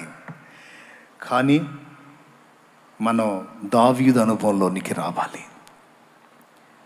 ప్రియులారా, ఈలాగున భక్తులందరి అనుభవాలు మీరు చూస్తే వాళ్ళు దేవునితో సంబంధాన్ని ఏర్పరచుకున్నారు. నయమాన్ తిరిగి వచ్చి విస్తారమైన సంపద ఎలీషాకి ఇవ్వబోతే తీసుకెళ్ళిపో అన్నాడు. అయ్యగారు, gold sir, original pure gold, వెండి సార్, దుస్తుల బట్టలు సార్. నాకు చెబుతావేంది నీ డబ్బుల గురించి? 11 అరకలతో దున్నిస్తూ 12 వరకు నేను దున్నుతున్న విస్తారమైన ఆస్తి గలవాడను నేను. అన్నీ నా దేవుని ఎదుట ఎందుకు కొరగావని విసిరి అవతల కొట్టేసి వచ్చినోండి నేను. నాకు చెబుతావేరా డబ్బుల గురించి? దేవునికి స్తోత్రం కలుగునుగాక. హల్లెలూయా. నాకు చెబుతావేం పైసల గురించి? లేని వాళ్ళకి, ఎవరైనా దీని లేని వాళ్ళకి అని పంపిస్తే ఎంత డిగ్నిటీగా ఉందో చూడు. ఎంత డిగ్నిటీ, ఎంత రాజసం. ఆ మెట్టు మనం ఎక్కాలి. అది సేవ. ఆ మెట్టు ఎవరు ఎక్కుతారో, అలాంటి మైండ్ ఎవరు కలిగి ఉంటారో, అలాగూ దేవునితో పెనవేసుకునే అనుభవంలోకి ఎవరు వెళతారో వాళ్ళు ప్రవీణులు. వాళ్ళు యుద్ధమందు ప్రవీణులు. ఏ యుద్ధమో తెలుసా? భౌతిక సంగ్రామం కాదు, ఆధ్యాత్మిక సంగ్రామంలో విజేతలో చేతలో చేతలో చేతలో. ఈరోజు ఆ అనుభవాన్ని పక్కన పెట్టేసి ఇక వేరే వేరే అన్నీ జరుగుతున్నాయి. నేను చాలా కనిపెట్టి చూస్తున్నా. అందరినీ చూస్తున్నా, విశ్వాసుల్ని, దైవజనుల్ని రకరకాలుగా చూస్తున్నా. ఆనాటి భక్తులు, బైబిల్ గ్రంథంలో చెప్పబడిన వ్యక్తులు ఏ అనుభవాలు సాధన చేసి పట్టణాలని, ప్రాంతాలని, రాష్ట్రాలని, దేశాలను కదిలించారో ఆ అనుభవాలు అందకుండా పనికిమాలిన వ్యాపకాలన్నీ తీసుకొచ్చి దేవునికి భక్తులకు మధ్య ప్రవేశపెట్టి సాతాను గంతులేస్తున్నాడు. మనం మార్పు చెందాలి. దావీదు అనుభవాన్ని సాధన చేయాలి. హాయిగా ఏ కొండలో కూర్చున్నాడో, గుహలో కూర్చున్నాడో వీణ వాయిస్తూ పాడుతున్నాడు. చూడండి, ఎక్కడ దేవుణ్ణి వెతికేవాడు ఉన్నాడో, ఇశ్రాయేలు దేశం మొత్తంలో ఎక్కడ ఉన్నాడో ఆయన పిచ్చోడు, ఆయనకి తెలుసు. అక్కడికి పంపాడండి తన ప్రవక్తని. ఈయన బోలా, ఈయన దేవుణ్ణి కలుసుకుంటా ఉంటే ఆయన దగ్గరికి తన ప్రవక్తను పంపాడు. కబురు వచ్చింది ఇంటికాడి నుంచి, దావీదు దావీదు. వచ్చాడు బయటికి. ఏంటి అన్నాడు. ఇంటికాడి నుంచి కబురు వచ్చింది, మీ నాన్న నేను రమ్మన్నాడు, నీకోసం ఎవరో ప్రవక్త వచ్చాడంట, రమ్మన్నాడు. అవునా, సరే, ఈ మందని జాగ్రత్తగా చూడు, ప్రాణానికి ఒక ఎత్తుగా పెంచుకుంటాను, నీకు తెలుసు కదా, ఒక్కదానికి కూడా హాని కలగకుండా జాగ్రత్తగా చూడు. నేను మరొకసారి నీ అవసరం ఉన్నప్పుడు నువ్వు పోతే నీ మంద నేను కాస్తా అని నాన్న పిలిచాడని మందను ఆందన పడేసి పరిగెత్తల. మందను నమ్మకమైన మరో మనుషునికి అప్పచెప్పి తండ్రి పిలుపుని అందుకొని వెళ్ళాడు. తనకు అప్పచెప్పబడిన పనిలో బాధ్యతగా వ్యవహరించేటువంటి వ్యక్తి. వెళ్తే వస్తూ ఉన్నాడు. ఎండకెండి వానకు దడిసి మందల ముందు నడుస్తూ ఉంటే దుమ్ము వెనక నుంచి లేచి అంతా కమ్మేసి ఏదో రకంగా ఉండే పరిస్థితి దావీదు స్థితి. చిన్నోడు, వయసులో చిన్నోడు, పర్సనాలిటీ చిన్నది, పెద్ద ఆహార్యం, వాళ్ళ అన్నయ్యలాగా ఆ ప్రావీణ్యం, ఆ నైపుణ్యం, ఆ పర్సనాలిటీ ఏంలే. గొర్రెలుగాసే చిన్నోడు, బాలుడు వస్తూ ఉంటే వాళ్ళంత దూరంలో వస్తూ ఉన్నాడు. ఆ అబ్బాయి అక్కడి నుంచి వస్తూ ఉంటేనే ఇక్కడ దైవజనుడి యొక్క పరిస్థితి మారిపోతూ ఉంది. ఎందుకో తెలుసా? ఆ అబ్బాయి అక్కడి నుంచి అట్లా వస్తూ ఉంటే ఇక్కడ దేవుని సన్నిధి సమూయేలు మీదకి వస్తూ ఉంది, సమూయేలు దగ్గరకు వస్తూ ఉంది. దేవుని సన్నిధి తనకు వచ్చేటప్పుడు, దేవుని వాక్కు తనకు వెల్లడయ్యేటప్పుడు ఒక రకమైన అనుభూతి కలుగుతుంది. ఆ అనుభూతి వచ్చేస్తుంది సమూయేలుకి. ఇటుపక్క దేవుడు తన సమీపంలోకి వస్తున్నాడని అర్థమవుతుంది. అక్కడ ఆ బాలుడు వస్తూ ఉన్నాడు నడుచుకుంటా. మౌనం అయిపోయాడు. ఆ అబ్బాయికి వెళ్ళి చూస్తూ ఉన్నాడు. యెహోవా వాక్కు ప్రత్యక్షమై, సమూయేలు సమూయేలు సమూయేలు, చిత్తం ప్రభువా, అదుగో నేను కోరుకున్నవాడు వస్తున్నాడు, లేచి వెళ్ళి అతని మీద తైలము పోయి అతడు నేను కోరుకున్నవాడు.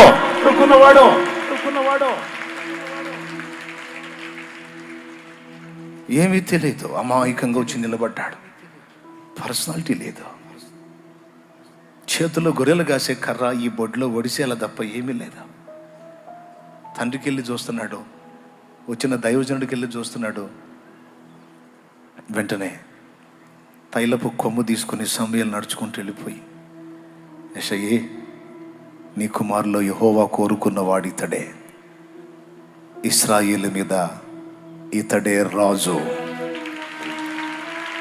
నీ చిన్న కుమారుడికే ఇశ్రాయేలు మొత్తాన్ని అప్పజెప్పాడయా యెహోవా. బాబా బాబా బా. దేన్ని బట్టి? ఒడ్డు పొడుగుల్ని బట్టా? సామర్థ్యాలను బట్టా? ఏమి తెలియదు. ఎప్పుడైతే కుమారుడా సరిగా నిలువు నాయనా, దేవుడు నిన్ను కోరుకున్నాడు, నిన్ను ఇశ్రాయేలు మీద రాజుగా నియమిస్తున్నాడు అని నిలబెట్టి తైలం పోస్తా ఉంటే, ఒక్కసారి దావీదు ఫీల్ మీరు ఊహించండి. దేవా, సైన్యములకు అధిపతి యెహోవా, యెహోవా షమ్మా, యెహోవా షాలోమ్, హల్లెలూయా. నేనేంటయ్యా? నేనా? నాకా? నాకు తెలిసి చాలాసేపు మనిషి అయి ఉండడు. ఆత్మ ప్రభావంతో నింపబడి పరవశించి దేవుణ్ణి మహింపరిచాడు. లేఖనం చెబుతుంది, నాట నుండి యెహోవా ఆత్మ దావీదు మీదికి బలముగా దిగి వచ్చనని రాయబడి. హల్లెలూయా, హల్లెలూయా. అలాంటి దావీదుల కొరకు వెతుకుతున్నాడు దేవుడు ఈ కడవరి దినాల్లో. అలాంటి సేవకురాళ్ల కొరకు వెతుకుతున్నాడు ఈ కడవరి దినాల్లో. లోకంతో రాజీ పడిపోయి, లోకంతో ఏకీబీకి అయిపోయి, పదే పదే శోధనలో పడిపోతూ పాపాన్ని జయించలేక నిర్జీవమైన వ్యాపకాలకు బానిసలైపోయి వాటితో పొద్దుపుచ్చుతూ దేవుని సన్నిధిని, ప్రభావాన్ని, ఏకాంతాన్ని, దేవునితో పెనుగులాడేటువంటి లోతైన ఆత్మీయ అనుభవాన్ని కోల్పోయి ప్రభావం పోయెను అన్నట్లుగా ఈ కాబోదులాగా మారిపోయిన ఆత్మీయ స్థితి పెట్టుకొని ఏం సాధిద్దాం అనుకుంటున్నావు? ఏం చేద్దాం అనుకుంటున్నావు? ఏం నెరవేరుస్తావు దేవుని చిత్తాన్ని?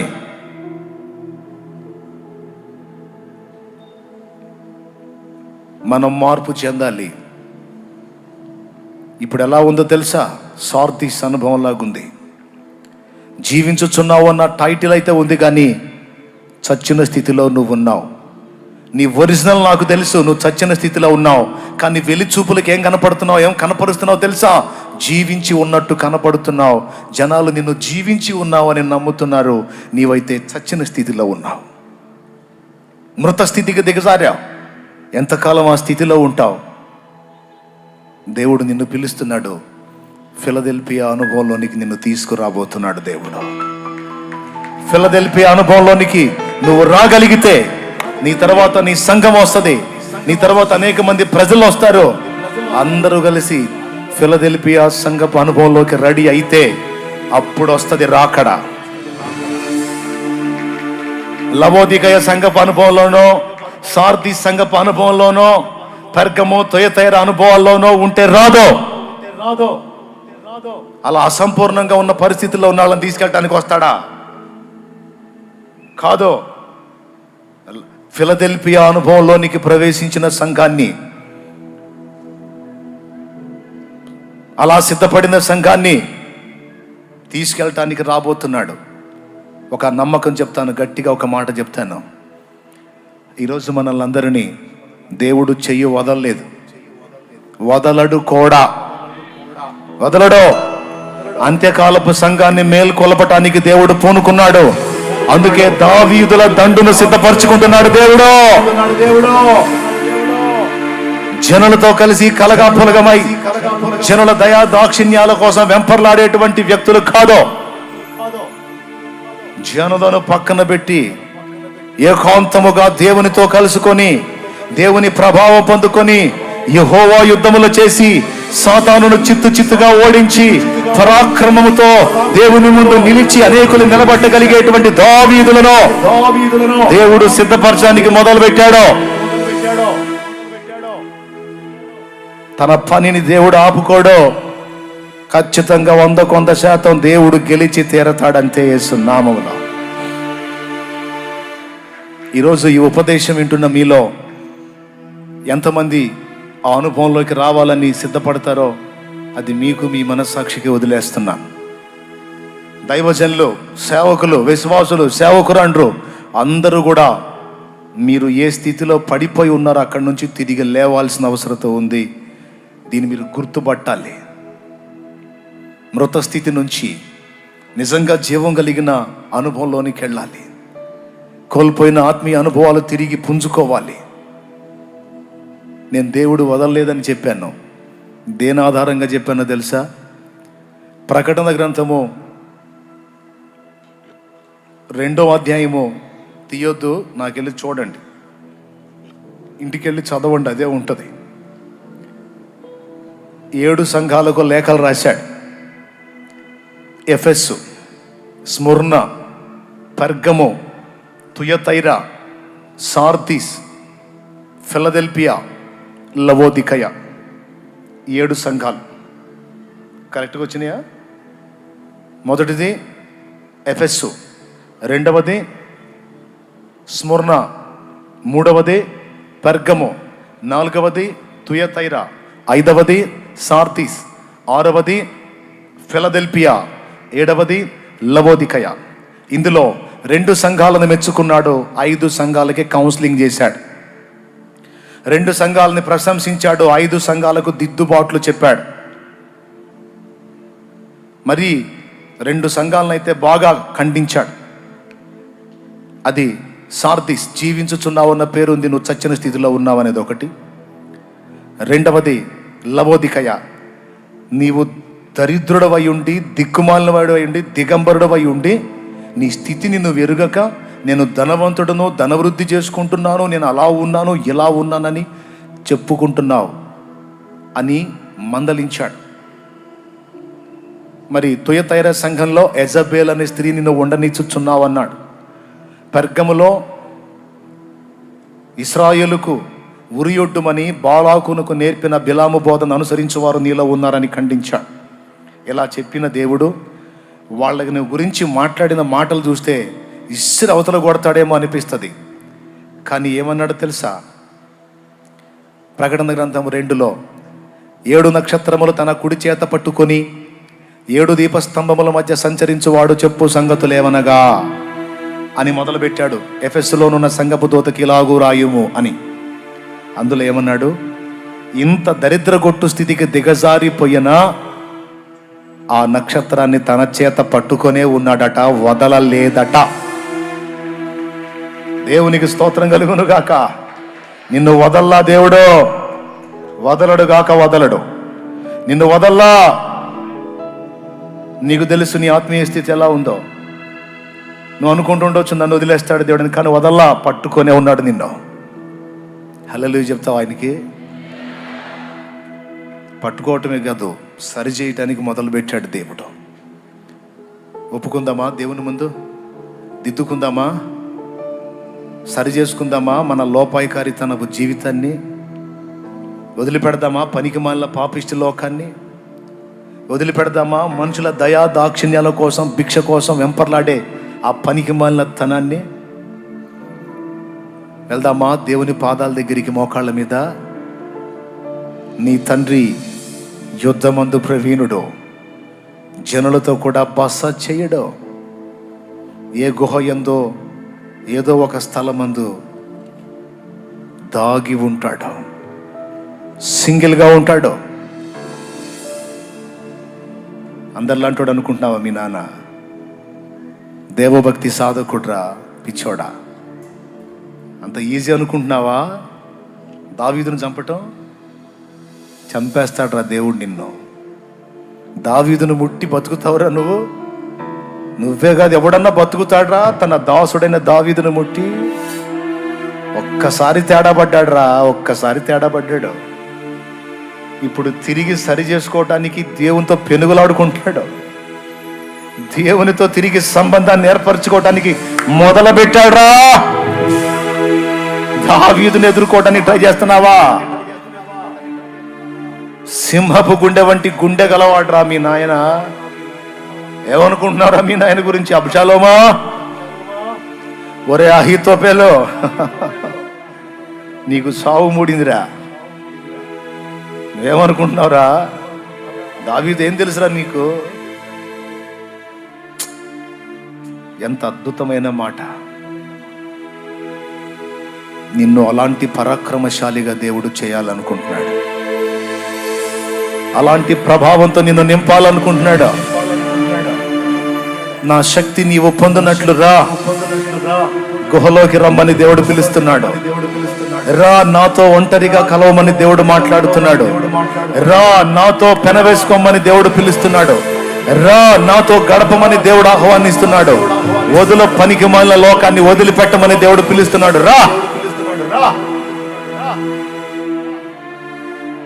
చేవజచ్చిన స్థితిలోకి వెళ్ళిపోయావా? రోషం కోల్పోయిన స్థితిలోకి వెళ్ళిపోయావా? చెయ్యోదల్లా ఇంకా నిన్ను దేవుడు చెయ్యోదల్లా వదలడు. మోకాళ్ళ మీద నిలబడదాం.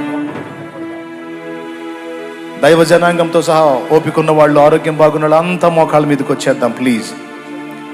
దేవుడు మనతో మాట్లాడుతున్న సమయం, మన మధ్య సంచరిస్తున్న సమయం ఇది. దేవుని పాదాలు పట్టుకోవాలి. కోల్పోయిన ఆత్మీయ స్థితిని తిరిగి పుంజుకోవాలి.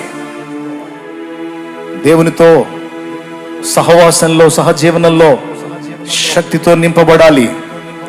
లోతైన ఆత్మీయత వెదజల్లబడేటువంటి భక్తి తిరిగి నీలో నుండి బయలుదేరాలి. ప్రసంగాలు విన్నావు, విన్న వాటిని విన్నట్టే వదిలేసి దులిపేసి గంటల్లోనే మైండ్ మారిపోతున్న చంచల స్థితికి వెళ్ళిపోయావు. చంచల భక్తి అయిపోయింది నీది. విన్నప్పుడు ఆవేశంతో ఊగిపోతున్నావు, కానీ తర్వాత ఇసిరి అవతల కొట్టేస్తున్నావు. ఎంతకాలం? దేవుడే వాగ్దానం ఇచ్చాడు, చంచల మనస్కులు జ్ఞానము గ్రహింతురు. నీ చంచలత్వాన్ని కూడా తొలగించి నీకు స్థిర మనసు నేనే ఇస్తా. నీకు స్థిరమైన మనసు నేనే ఇస్తా. ఆయన మాట్లాడుతున్నాడు. ఆయన పాదాలు పట్టుకో, ఏడు, నన్ను క్షమించమని అడుగు. ఈ కాబోదులాగా మారిపోయిన పరిస్థితి నాకుంది, నేను ఒప్పుకుంటున్నాను, నన్ను క్షమించమని దేవుని వేడుకో. దేవుడు తన పనిని వదలడో, తన కార్యాన్ని విడిచిపెట్టడో, తన దాసులను, తన పిల్లల్ని, ఆయనను ప్రేమించి ఆయన సాహచర్యంలో ఉన్నటువంటి వ్యక్తులను ఆయన వదిలిపెట్టడో. వెతికి వెతికి వెతికి వెతికి ఇశ్రాయేలు సర్వ సమాజం, లక్షల మంది ప్రజలు ఉంటే అందరిని వదిలిపెట్టి అరణ్యపు అనుభవంలో ఉన్నటువంటి దావీదు దగ్గరికి వెళ్ళింది. పిలుపో. దేవుని పిలుపు నీ యొద్దకు రావాలంటే నువ్వు ఆ అనుభవంలోకి వెళ్ళాలి. ప్రార్థన చేయి. దేవా, దేవా, నన్ను దావీదు వలె సిద్ధపరచు. అడుగు తమ్ముడా, అడుగు చెల్లి, అడుగమ్మా, నన్ను దావీదు వలె, దావీదు తల్లి వలె భక్తులను తయారు చేసేటువంటి అమ్మగా, భక్తులను తయారు చేసేటువంటి అమ్మగా నాకు ధన్యతనివ్వవయ్యా అని అడుగు. నీ పిల్లలు చెప్పాలి, నేను ఇలాగున్నాను, ఇలా ధన్యకరమైన పని చేస్తున్నాను అంటే నా తల్లి వేసిన పునాది అని చెప్పగలగాలి. నా తల్లి నాకు ఇలా నేర్పింది, ఆమెను చూసి నేర్చుకున్నానని చెప్పాలి. నువ్వు భక్తురాలివైతే, లోతైన ఆత్మీయత కలిగిన దానివైతే, దేవునితో సాహచర్యం చేసే అనుభవం కలిగిన దానివైతే నీ పిల్లలు కూడా అలాగ తయారవుతారు. నువ్వు పనికి మాలిన వాటితో కాలక్షేపం చేస్తూ పిల్లల్ని కూడా అలాంటి వాటి వైపుకు తిప్పిన పరిస్థితి ఈరోజు నీ జీవితంలో జరిగింది. మార్చుకో. నన్ను క్షమించయ్యా, నేను సరి చేసుకుంటున్నాను, ఇప్పుడే నేను మారు మనసు పొందుతున్నాను, నేను దిద్దుకుంటానని ప్రార్థన చేయి. సోదరుడా, సోదరి, ఇక్కడ మోకాళ్ళు ఊనిన వాళ్ళల్లో దేవుడు కోరుకొని పిలుస్తున్న వాళ్ళు అనేకులు ఉన్నారు. నువ్వు ముందుకొస్తే, ముందు నువ్వు మారు మనసు పొంది నీ పాపాలన్నీ కడిగేసుకొని బాప్తిస్మం పొంది నువ్వు పరిశుద్ధుడు అయితే నిన్ను ఆయన తన అభిషేకంతో ఆత్మశక్తితో నింపి రాగల దినముల్లో ఒక జ్యోతి వలె నిన్ను వెలిగించాలని ఆయన ఆశపడుతున్నాడు. తమ్ముడా, చెల్లే, అన్నా, నేను విన్నాను దేవుని స్వరాన్ని. ఇదిగో నా పాపిష్టి జీవితం కడిగేసుకొని పరిశుద్ధపరచబడి నేను ఆయన అభిషేకంతో నింపబడాలని ఆశపడుతున్నానన్నా. నా బాప్తిస్మ అనుభవం కోసం ప్రార్థన చేయన్నా అంటే ఒక్కసారి మీ కుడి చేతిని ఎత్తి చూపించండి. మీ బాప్తిస్మం కోసం నేను ప్రార్థన చేస్తాను. ఆ చేతులు ఎత్తి చూపించే వాళ్ళు ఒకసారి లేచి నిలబడండి. అలాగే దేవుడు నిన్ను కోరుకున్నాడు, దేవుడు నిన్ను పిలుస్తున్నాడు, దేవుడు నిన్ను ఏర్పరచుకున్నాడు. నిత్య నాశనం నుండి కాపాడి నిత్య జీవానికి వారసుడిగా వారసురాలిగా చేసి నీ ద్వారా అనేకుల్ని నిత్య జీవంలోకి తీసుకొని రావడానికి దేవుడు నిన్ను ఒక సాధనంగా వాడబోతున్నాడు. త్వరగా అలాగూ సిద్ధపడిన వాళ్ళు ఈ క్షణానైనా నువ్వు బాప్తిస్మం ఇస్తే పొందడానికి నేను సిద్ధంగా ఉన్నాను, ఇక ఆలస్యం లేదన్న వాళ్ళు అలాగూ ముందుకొచ్చి నా ముందు నిలబడండి. నేను మీ కొరకు ప్రార్థన చేసి సిద్ధపరుస్తాను. త్వరగా వచ్చేసేయాలి, లేట్ చేయొద్దు. పరిగెత్తుకొచ్చేసాయి. దేవుడు నీకు ఇచ్చిన ఈ అవకాశాన్ని వినియోగించుకో. నూతన జన్మ అనుభవంలోనికి రా. ఎవరెవరు ఉన్నారో వారందరూ వచ్చేసేయండి. మిగిలిన వాళ్ళందరూ కూడా ప్రార్థన చేయండి. సోదరి సోదరుడా, రాగల దినముల్లో నీవు కూడా భగ్గున మండాలి, ప్రభావంతో నింపబడాలి. దేవుని శక్తి ఏమిటో లోకానికి రుచి చూపాలి. దేవుని రాజ్యం ఒట్టి మాటలతో కాదు, దేవుని శక్తితో ఉందని పౌలు మహనీయుడు మాట్లాడాడు. దేవునితో సహజీవనం కోల్పోయావు, తిరిగి నెరపుకోవాలి. తిరిగి ఆయనతో ఏకాంతముగా గడపడం మొదలు పెట్టాలి. ఆయన సన్నిధిని నువ్వు గడపాలి. ప్రార్థన చేయి, ప్రార్థన చేయి.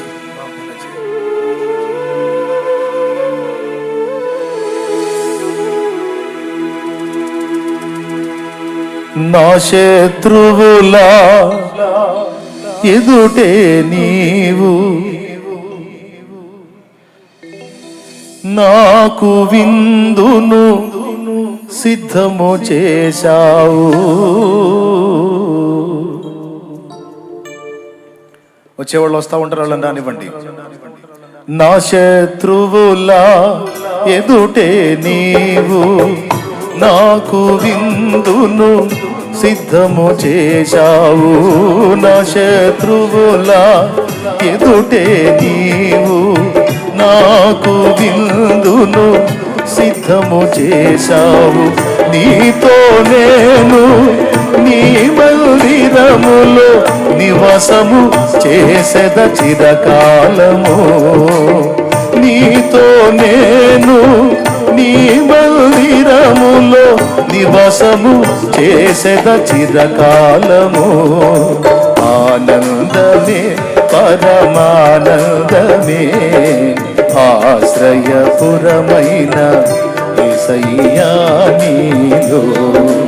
ఆనందమే పరమానందమే ఆశ్రయపురమైన యేసయ్యా నీలో. ఆపత్కాలములన్నిటిలో ఆదరించిన అక్షయుడా నీకే స్తోత్రము. ఆపత్కాలములన్నిటిలో ఆదరించిన అక్షయుడా నీకే స్తోత్రము.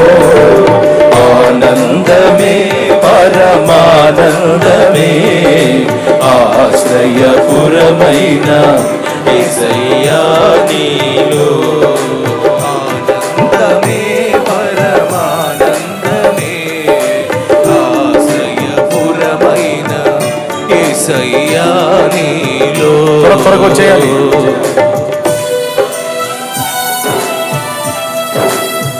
దేవుడు నిన్ను కోరుకొని ఉన్నాడు. దేవునికి నువ్వు కావాలి. పాపిష్టి లోకంలో మునిగి తాగడానికి కాదు నిన్ను పిలిచింది. లోకస్తుల్లాగా బతకడానికి కాదు నిన్ను ప్రత్యేకించుకున్నాడు. దేవునికి నువ్వు కావాలి. పరిగెత్తు. ఎవరి దయా దాక్షిణ్యాలు పరిగెత్తడానికి కాదు, ఆయన కొరకు నువ్వు కావాలి.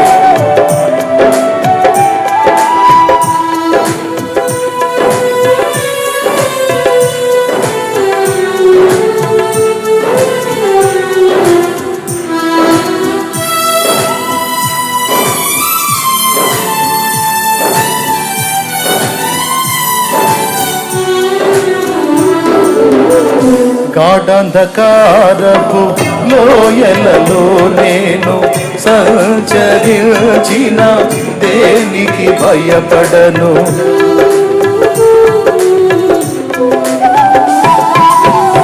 గాఢంధకారపు లోయలలో నేను సంచరించిన దేనికి భయపడను. నీ దుడ్డు కర్రయు నీ దండమును అనుదినం అనుక్షణం కాపాడునే. నీ దుడ్డు కర్రయు నీ దండమును అనుదినం అనుక్షణం కాపాడునే. ఆనందమే పరమానందమే ఆశ్రయపురమైన యేసయ్యా నీలో. ఆనందమే పరమానందమే ఆశ్రయపురమైన యేసయ్యా నీలో.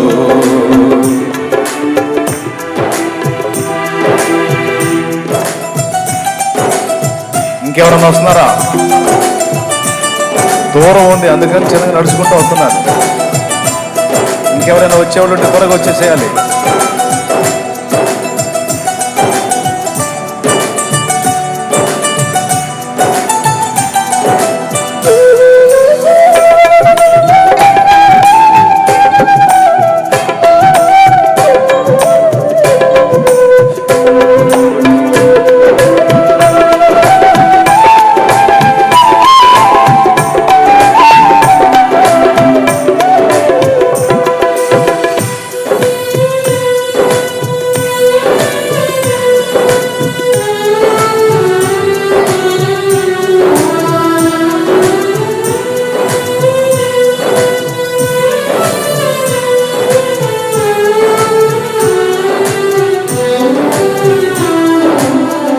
పచ్చిక గల్ల చోట్ల పరుండ చేసితివే. జీవ జలములు త్రాగనీచితివే.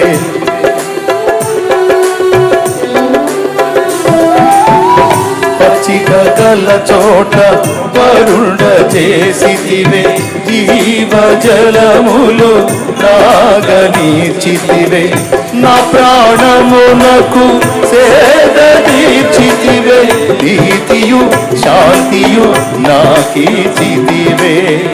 నా ప్రాణమునకు సేద తీర్చితివే. నీతియు శాంతియు నాకీచితివే. ఆనందమే పాడదామందరం. ఆనందమే ఆశ్రయపురమైన యేసయ్యా నీలో. ఆనందమే పరమానందమే ఆశ్రయపురమైన యేసయ్యా నీలో. ఆపత్కాలములన్నిటిలో ఆదరించిన అక్షయుడా నీకే స్తోత్రము. ఆపత్కాలములన్నిటిలో ఆదరించిన అక్షయుడా నీకే స్తోత్రము. ఆనందమే పరమానందమే. చుట్టుపక్కల పందిళ్ళలో కూడా కొంతమంది సిద్ధపడ్డ వాళ్ళు ఉన్నారట. చుట్టుపక్కల పందిళ్ళలో సిద్ధపడ్డ వాళ్ళు ఉన్నారు. మీరు కూడా నీళ్ళ దగ్గరకు వచ్చేయండి. Praise the lord. హల్లెలూయా. చాలా సంతోషం. ఈరోజు మీ అందరూ రక్షణ కొరకు సిద్ధపడ్డారు. ఎవరైనా బలవంతం పెట్టారా? మీరే మనస్సాక్షి చేత సంధించబడ్డారా? దేవుని వాక్కు చేత. రైట్. ఇక ఎవరి కొరకు జీవించాలనుకుంటున్నారు?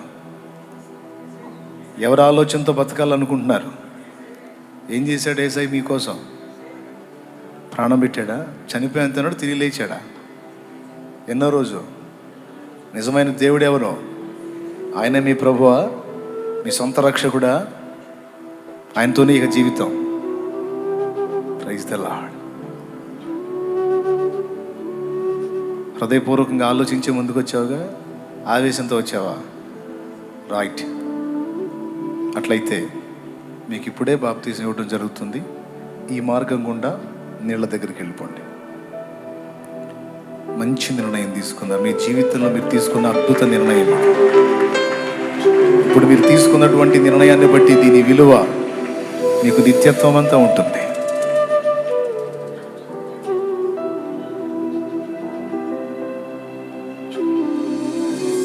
దూరంలో ఉన్నటువంటి వాళ్ళు రావటం లేట్ అయింది అనుకోవద్దు. మీరు పందిళ్లలో ఉన్నా కూడా మీరు నీళ్ళ దగ్గరకు వచ్చేయండి. మందిరంలో ఒక మూలకి నీళ్లు ఉన్నాయి, అక్కడికి మీరు వచ్చేసేయాలి.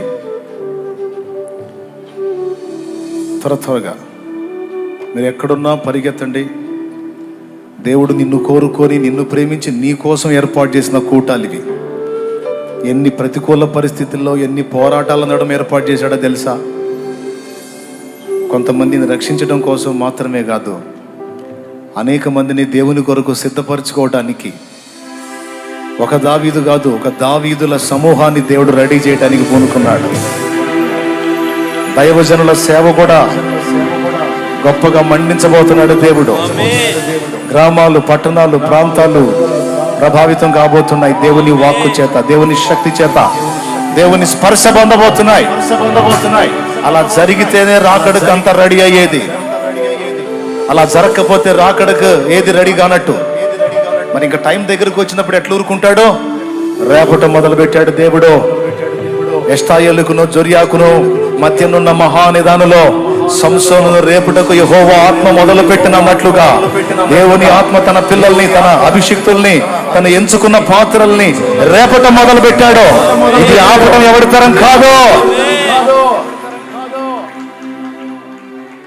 పైకి లేచి నిలబడు.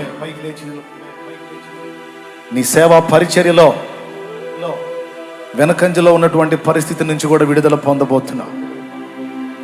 ఎందుకంటే రహస్యం ఏదో నీకు తెలుసు. ఈ రోజు నుంచి నువ్వు దాన్ని అమల్లో పెడతావు గనుక. గుహలో దాగి ఉండే అనుభవం, ఏకాంతములో రహస్య జీవితంలో దేవుణ్ణి కలుసుకొని ఆయనతో పెన వేసుకొని దావీదు వలె పరాక్రమంతో, యేసు వలె ప్రభావంతో నింపబడబోతున్నావు. దేవుడు నిన్ను నింపుతాడు. కన్ఫామ్గా నిన్ను ఒట్టిగా వదిలిపెట్టాడు. పిలిచినోడు, నమ్మదగిన వాడు నిన్ను శక్తితో నింపి వాడుకుంటాడు. వదిలేస్తాడా? నిన్ను వదలడు. ప్రార్థన చేసుకుందాం. సాల్మన్ అన్నయ్య ప్రేయర్ చేస్తారు. మనం అందరం ఏకీభవిద్దాం.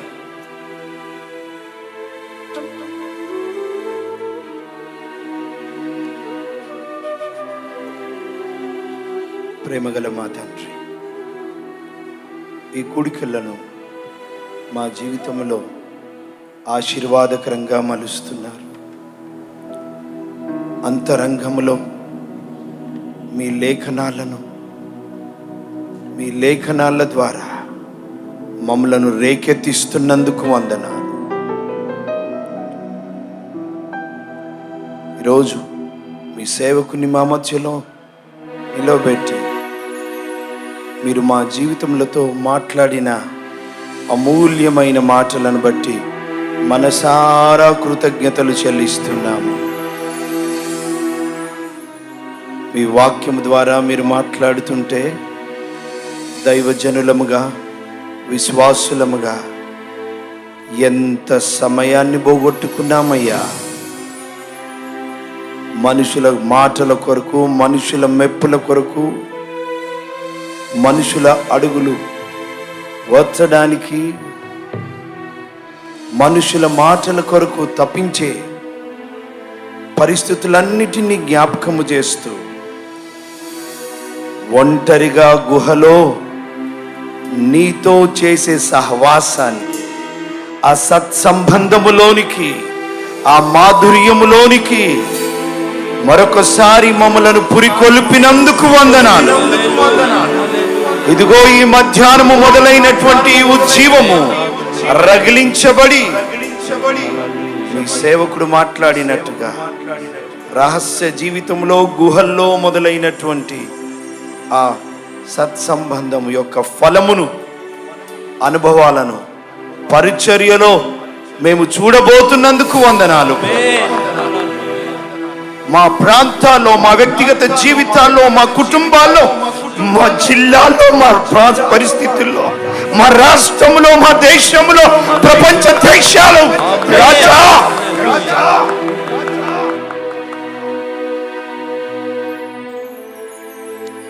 ఇవే రగిలిస్తే ఎవడు ఆర్పుతాడయ్యా?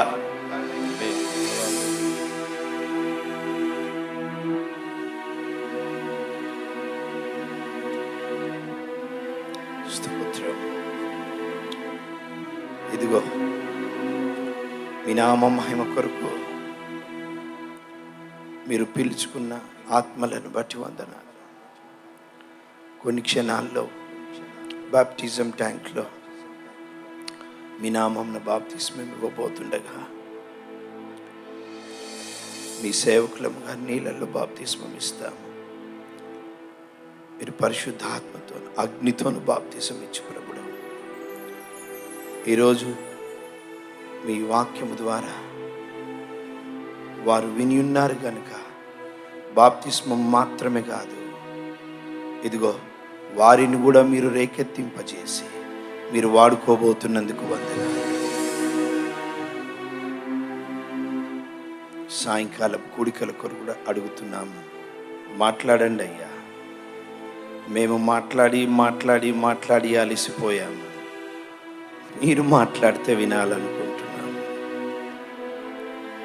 మీ మాటల మకరంధాన్ని, మీ మాటల్లోని ఉజ్జీవాన్ని, మీ మాటల్లోని సత్యాన్ని, మీ మాటల్లోని మంటని మా జీవితంలో తాకనిమ్మని అడుగుతూ మమ్మలను మేము మీకు అప్పగించుకుంటూ సమస్త మహిమ ఘనత మీకు చెల్లిస్తూ మీ దీన దాసుని ఇంకనూ ఎత్తిపట్టి బహుబలముగా వాడుకొనమని ఇక్కడ కూడి ఉన్న దైవజనులను ఒక్కొక్కరితో మీరు మాట్లాడినందుకు వందనాలు. ఇదిగో ఈ రోజు నుంచి ఒక్కొక్కరి వ్యక్తిగత కుటుంబ పరిచర్య జీవితంలో ఒక గొప్ప వ్యత్యాసాన్ని, ఒక గొప్ప మార్పుని, ఒక గొప్ప ఉజ్జీవములోనికి మీరు నడిపిస్తున్నందుకు వందనాలు చెల్లిస్తూ సమస్త మహిమ ఘనత ప్రభు మీకు మాత్రమే చెల్లిస్తూ యేసు నామమున కృతజ్ఞతలతో ప్రార్థించి వేడుకుంటున్నాము తండ్రి. ఆమేన్.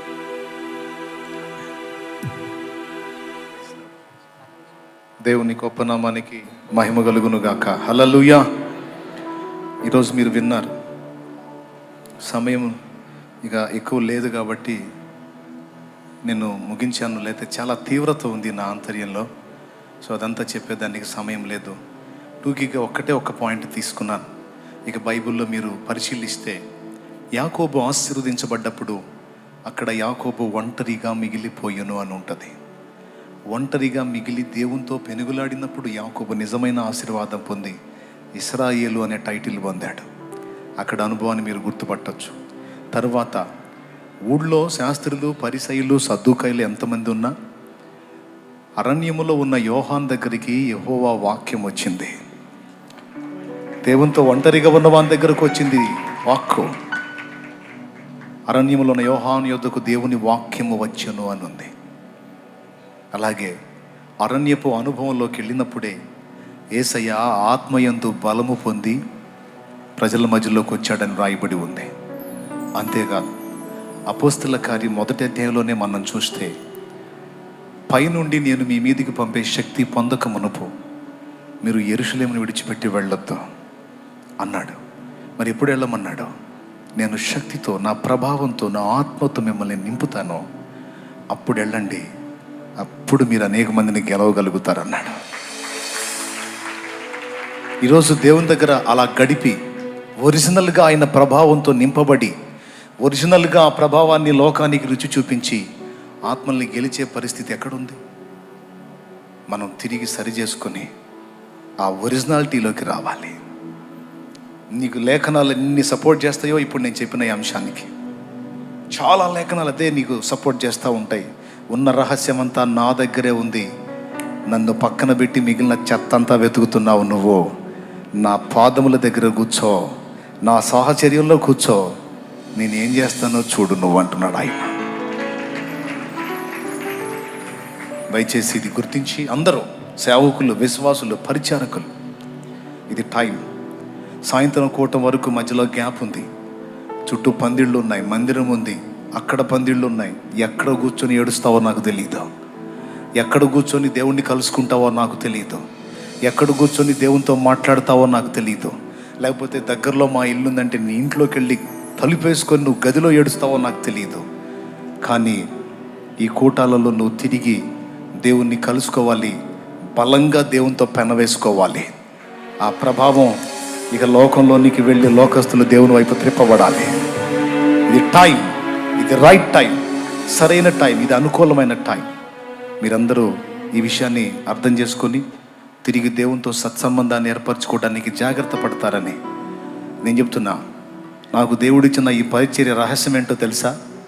కొంతమంది అనుకున్నారు పాట బాగా పాడతాడని, మరికొంతమంది అనుకున్నారు మాటలు బాగా చెబుతాడని, మరికొంతమంది అనుకున్నారు అందరిని ఆకర్షించేటట్టు మాట్లాడతాడని, మరికొంతమంది ఇంకొకటేదో అనుకున్నారు. ఇవేవి కాదు. నేనెంత బలహీనుడో నాకు తెలుసు, ఇది మొదటిది. ఆయన ఎంత బలవంతుడో అది కూడా నాకు తెలుసు, ఇది రెండవది. నా బలహీనత నేను ఎరిగి, యాకోబు బలవంతుడు, షాలేము కూడా బలవంతుడు అయిన నా ప్రభువుని పాదాలు బట్టి ఏ కొంచెం అవకాశం దొరికినా ఆయన పాదాల దగ్గరే సమస్తము వెతుక్కునే అలవాటు కలిగి ఉన్నందున ఈ సమస్త కార్యాన్ని ఆయన చేశాడు. ఇది మానవ జ్ఞానంతో, మానవ నైపుణ్యంతో, మానవ సామర్థ్యంతో జరిగిన పని కాదు. ఏదన్నా జరిగితే ఆయన దయతో, ఆయన పాదాల దగ్గర కూర్చున్న ఈ బలహీన బిడ్డను దృష్టించి కనికరించి ఆయన చేసిన కార్యం. ఇప్పటివరకు చేసింది ఆయనే, ఇక ముందు చేసేది కూడా ఆయనే. షాలేములాగా నువ్వు పాడకపోవచ్చు, షాలేం అనేవాళ్ళలాగా నువ్వు మాట్లాడకపోవచ్చు, కానీ షాలేము లాగా ఒకటి చేయగలవు, అంతకంటే బాగా చేయగలవు. ఏంటో తెలుసా? షాలేము కంటే కూడా ఎక్కువ నువ్వు దేవునితో కలవగలవు, దేవునితో సహజీవనం చేయగలవు, దేవుని శక్తితో నింపబడగలవు. అది జరిగితే చాలు, అది జరిగితే చాలు. ఆ శక్తితో నువ్వు నింపబడితే చాలు. నువ్వు నడుస్తూ వెళ్తున్నా సరే నిన్ను చూసినవాడు మారు మనసు పొందుతాడు. నువ్వు తాకినవాడు మారు మనసు పొందుతాడు. నువ్వు వాక్కు వెదజల్లితే ఆ వాక్కు తగిలినోడెల్లా మారు మనసు పొందుతాడు. రహస్యం ఆయనలో ఉంది. ప్రభు మనందరం గుర్తించినట్లు మన కళ్ళు వెలిగించుగాక. ఆమేన్. రైట్. మరి ఈ పగటి కూటమి ముగించడం అవుతుంది. ఆశీర్వాదం ఫైనల్లో చేస్తాను తెలుసు కదా. రైట్. త్రియేక దేవుని సకల ఆశీర్వాదములు, ఆయన పరిశుద్ధాత్మ సన్నిధి మనకు తోడై ఉండునుగాక. ఆమేన్. ఆమేన్. మీకు టైం ఇస్తున్నాను, కాస్త తినండి, దేవునితో గడపండి. పందిళ్ళు ఉన్నాయి, సన్నిధి మీ ఇష్టం, ఎక్కడ కూర్చుంటారో. వెళ్ళొచ్చిన సాయంత్రం కూటానికి మీ ఇష్టం. మార్గాల్లో జాగ్రత్త, ప్రయాణంలో జాగ్రత్త, మీ వస్తువులు, పరుసులు గట్రా, మీ పిల్లలు గట్రా జాగ్రత్త. మీ అందరికీ వందనాలు. మీరు ఇక నాకు సమయం ఇచ్చి నన్ను రౌండ్ చేయకుండా ఉంటే వెళ్ళి బాప్తిస్మాలు ఇస్తాను. ఎందుకంటే ఈ కష్టం, ప్రయాస అంతా మీకోసం మాత్రమే కాదు, నశించిపోతున్న ఆత్మల రక్షణ కోసం. ఆ కార్యాన్ని దేవుడు చేస్తున్నాడు. నిన్న అనేక మందిని రక్షించాడు. ఒక్క పాపి మారు మనసు పొంది రక్షణ పొందితే ఒక పండగ జరిగిద్దంట పరలోకంలో. వందలాది మంది రక్షణ పొందుతుంటే ఇంకెంత సంతోషిస్తాడు తండ్రి, ఎంత ఆనందిస్తాడు, ఎంత తృప్తి చెందుతాడు. కనుక ఆ పని చేద్దాం, సహకరించండి. దేవుడు మనందరికి తోడై ఉండునుగాక. హల్లెలూయా. హల్లెలూయా, హల్లెలూయా. ప్రభు స్తోత్రాలు. మీ అందరికీ వందనాలు. సెలవు. సాయంత్రం కలుసుకుందాం ప్రభు చిత్తమైతే. దయచేసి గమనించండి పిల్లరా, మరి మీ అందరికీ కూడా ఆహారపు ఏర్పాటు ఉంది. మరి మనము ఎప్పుడు జరిగించేటువంటి సభలు, రాత్రికాలపు సభలు జరిగిస్తున్నటువంటి ప్రాంగణం ఒలీవల్ అనేటువంటి ప్రాంగణంలో ఆహారపు ఏర్పాటును సిద్ధపరిచించారు కనుక దయచేసి అక్కడికి వెళ్ళాలని ప్రేమతో మనవి చేస్తూ ఉన్నాం. మరి అలాగే దేవుడు ఈరోజు నీతో మాట్లాడినటువంటి మాటలను బట్టి నీ హృదయంలో ఒక తీవ్రత దేవుడు నీకు కలగజేసి ఉంటే, మరి ఉపవాసం ఉన్నటువంటి వ్యక్తులు చుట్టుపక్కల ఉన్నటువంటి పందిర్లు ఉన్నాయి, చక్కగా దేవునితో కూడా గడపడానికి దేవుడు నీకు అవకాశం ఇచ్చాడు. దయచేసి వెళ్తున్నటువంటి వారు మరి మీ పిల్లల్ని జాగ్రత్తగా చూసుకోండి, పిల్లల్ని వదిలిపెట్టొద్దు. మీ వస్తు సామగ్రిని కూడా మీ భద్రంలో ఉంచుకోవాలని ప్రేమతో మనవి చేస్తూ ఉన్నాం. దయచేసి గమనించండి. మరి దైవజనుడు ద్వారా దేవుడు అనుగ్రహిస్తున్నటువంటి సందేశాలను మరి తండ్రి సన్నిధి యూట్యూబ్ ఛానల్ ద్వారా అనేక మందికి మీరు షేర్ చేయండి. అనేక మంది ఆత్మీయముగా మేలు పొందులాగున, ఆత్మీయముగా బలపడులాగున మీరు కూడా పరిచయంలో సహకారాన్ని అందించాలని ప్రేమతో మనవి చేస్తున్నాం. దైవజనుడి ద్వారా దేవుడు అనుగ్రహించినటువంటి పాటలు మరి మీకు అందుబాటులో సీడీల రూపంగా చుట్టుపక్కల ఉన్నటువంటి సీడీలు స్టాల్స్ ఏర్పాటు చేశారు, అక్కడ మీకు అందుబాటులో దొరుకుతాయి. సాయంకాలపు వేళ జరగనైనటువంటి ప్రార్థన కొరకై మీరు ప్రార్థన చేయండి. దేవుడు చక్కగా సాయంకాలపు వేళ కూడా దైవజనులను దేవుడు వాడుకొని ఆయన మనందరితో మాట్లాడి మనందరినీ బలపరచాలి అని ప్రార్థనాపూర్వకంగా సిద్ధపడి రండి. దయచేసి మరొక విషయము, మీరు ఆహారం తిన్న తర్వాత ఒలీవల్ అనేటువంటి ప్రాంగణములో ఆహారపు ఏర్పాటు సిద్ధపరిచారు. ప్రతి సంవత్సరము రాత్రికాలపు వేళ జరిగించబడుతున్నటువంటి సభల ప్రదేశం అది. అక్కడ మీరు ఆహారం తిన్న తర్వాత మీరు మరి చక్కగా చూడడానికి మ్యూజియం ఒకటి ఏర్పాటు చేశారు. ఆ మ్యూజియాన్ని మీరు దర్శించండి. అక్కడ దేవుని యొక్క ప్రత్యక్షతని మీరు పొందుకోగలుగుతారు. చక్కగా దాన్ని దర్శించి మీరు మీ సమయాన్ని సద్వినియోగం చేసుకోవాలని ప్రేమతో మనవి చేస్తున్నాం. సాయంకాలపు వేళ పెందలాడే ప్రార్థన కూటమి ప్రారంభించడం జరుగుతుంది. ప్రియులారా, సాయంకాలం 6:30 కల్లా మీరు త్వరపడి సిద్ధపడి రావాలని ప్రేమతో మనవి చేస్తూ ఉన్నాం.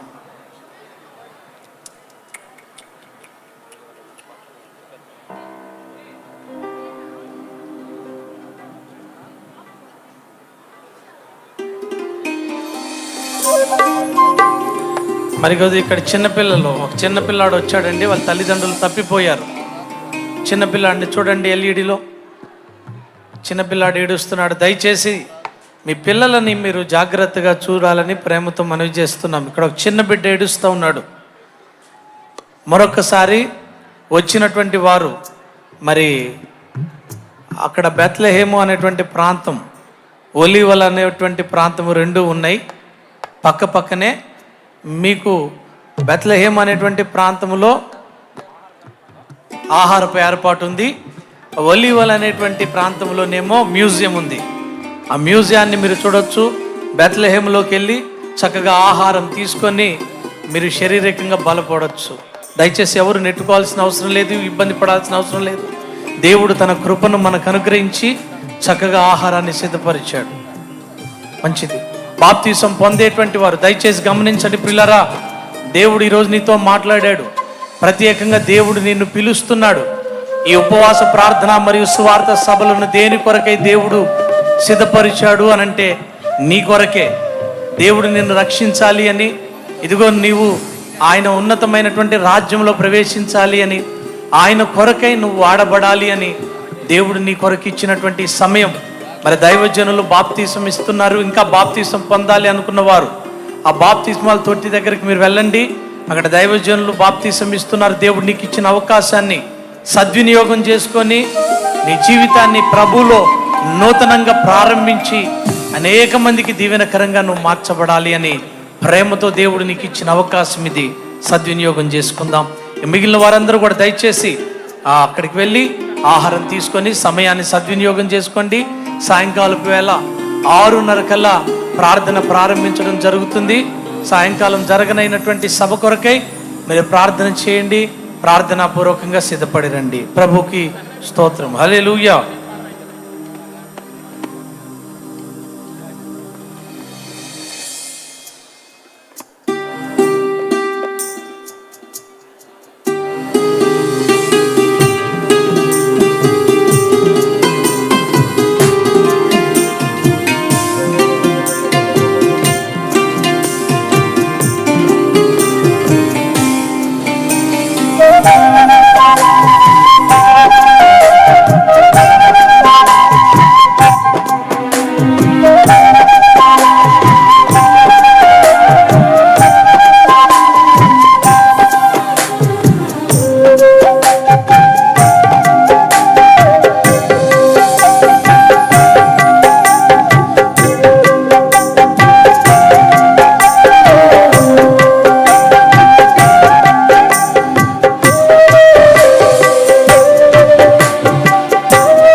Praise the lord. బాప్తిస్మానికి సిద్ధపడినటువంటి వారు శాలేమన్న బాప్తిస్మ ఇస్తూ ఉన్నారు కనుక త్వరపడి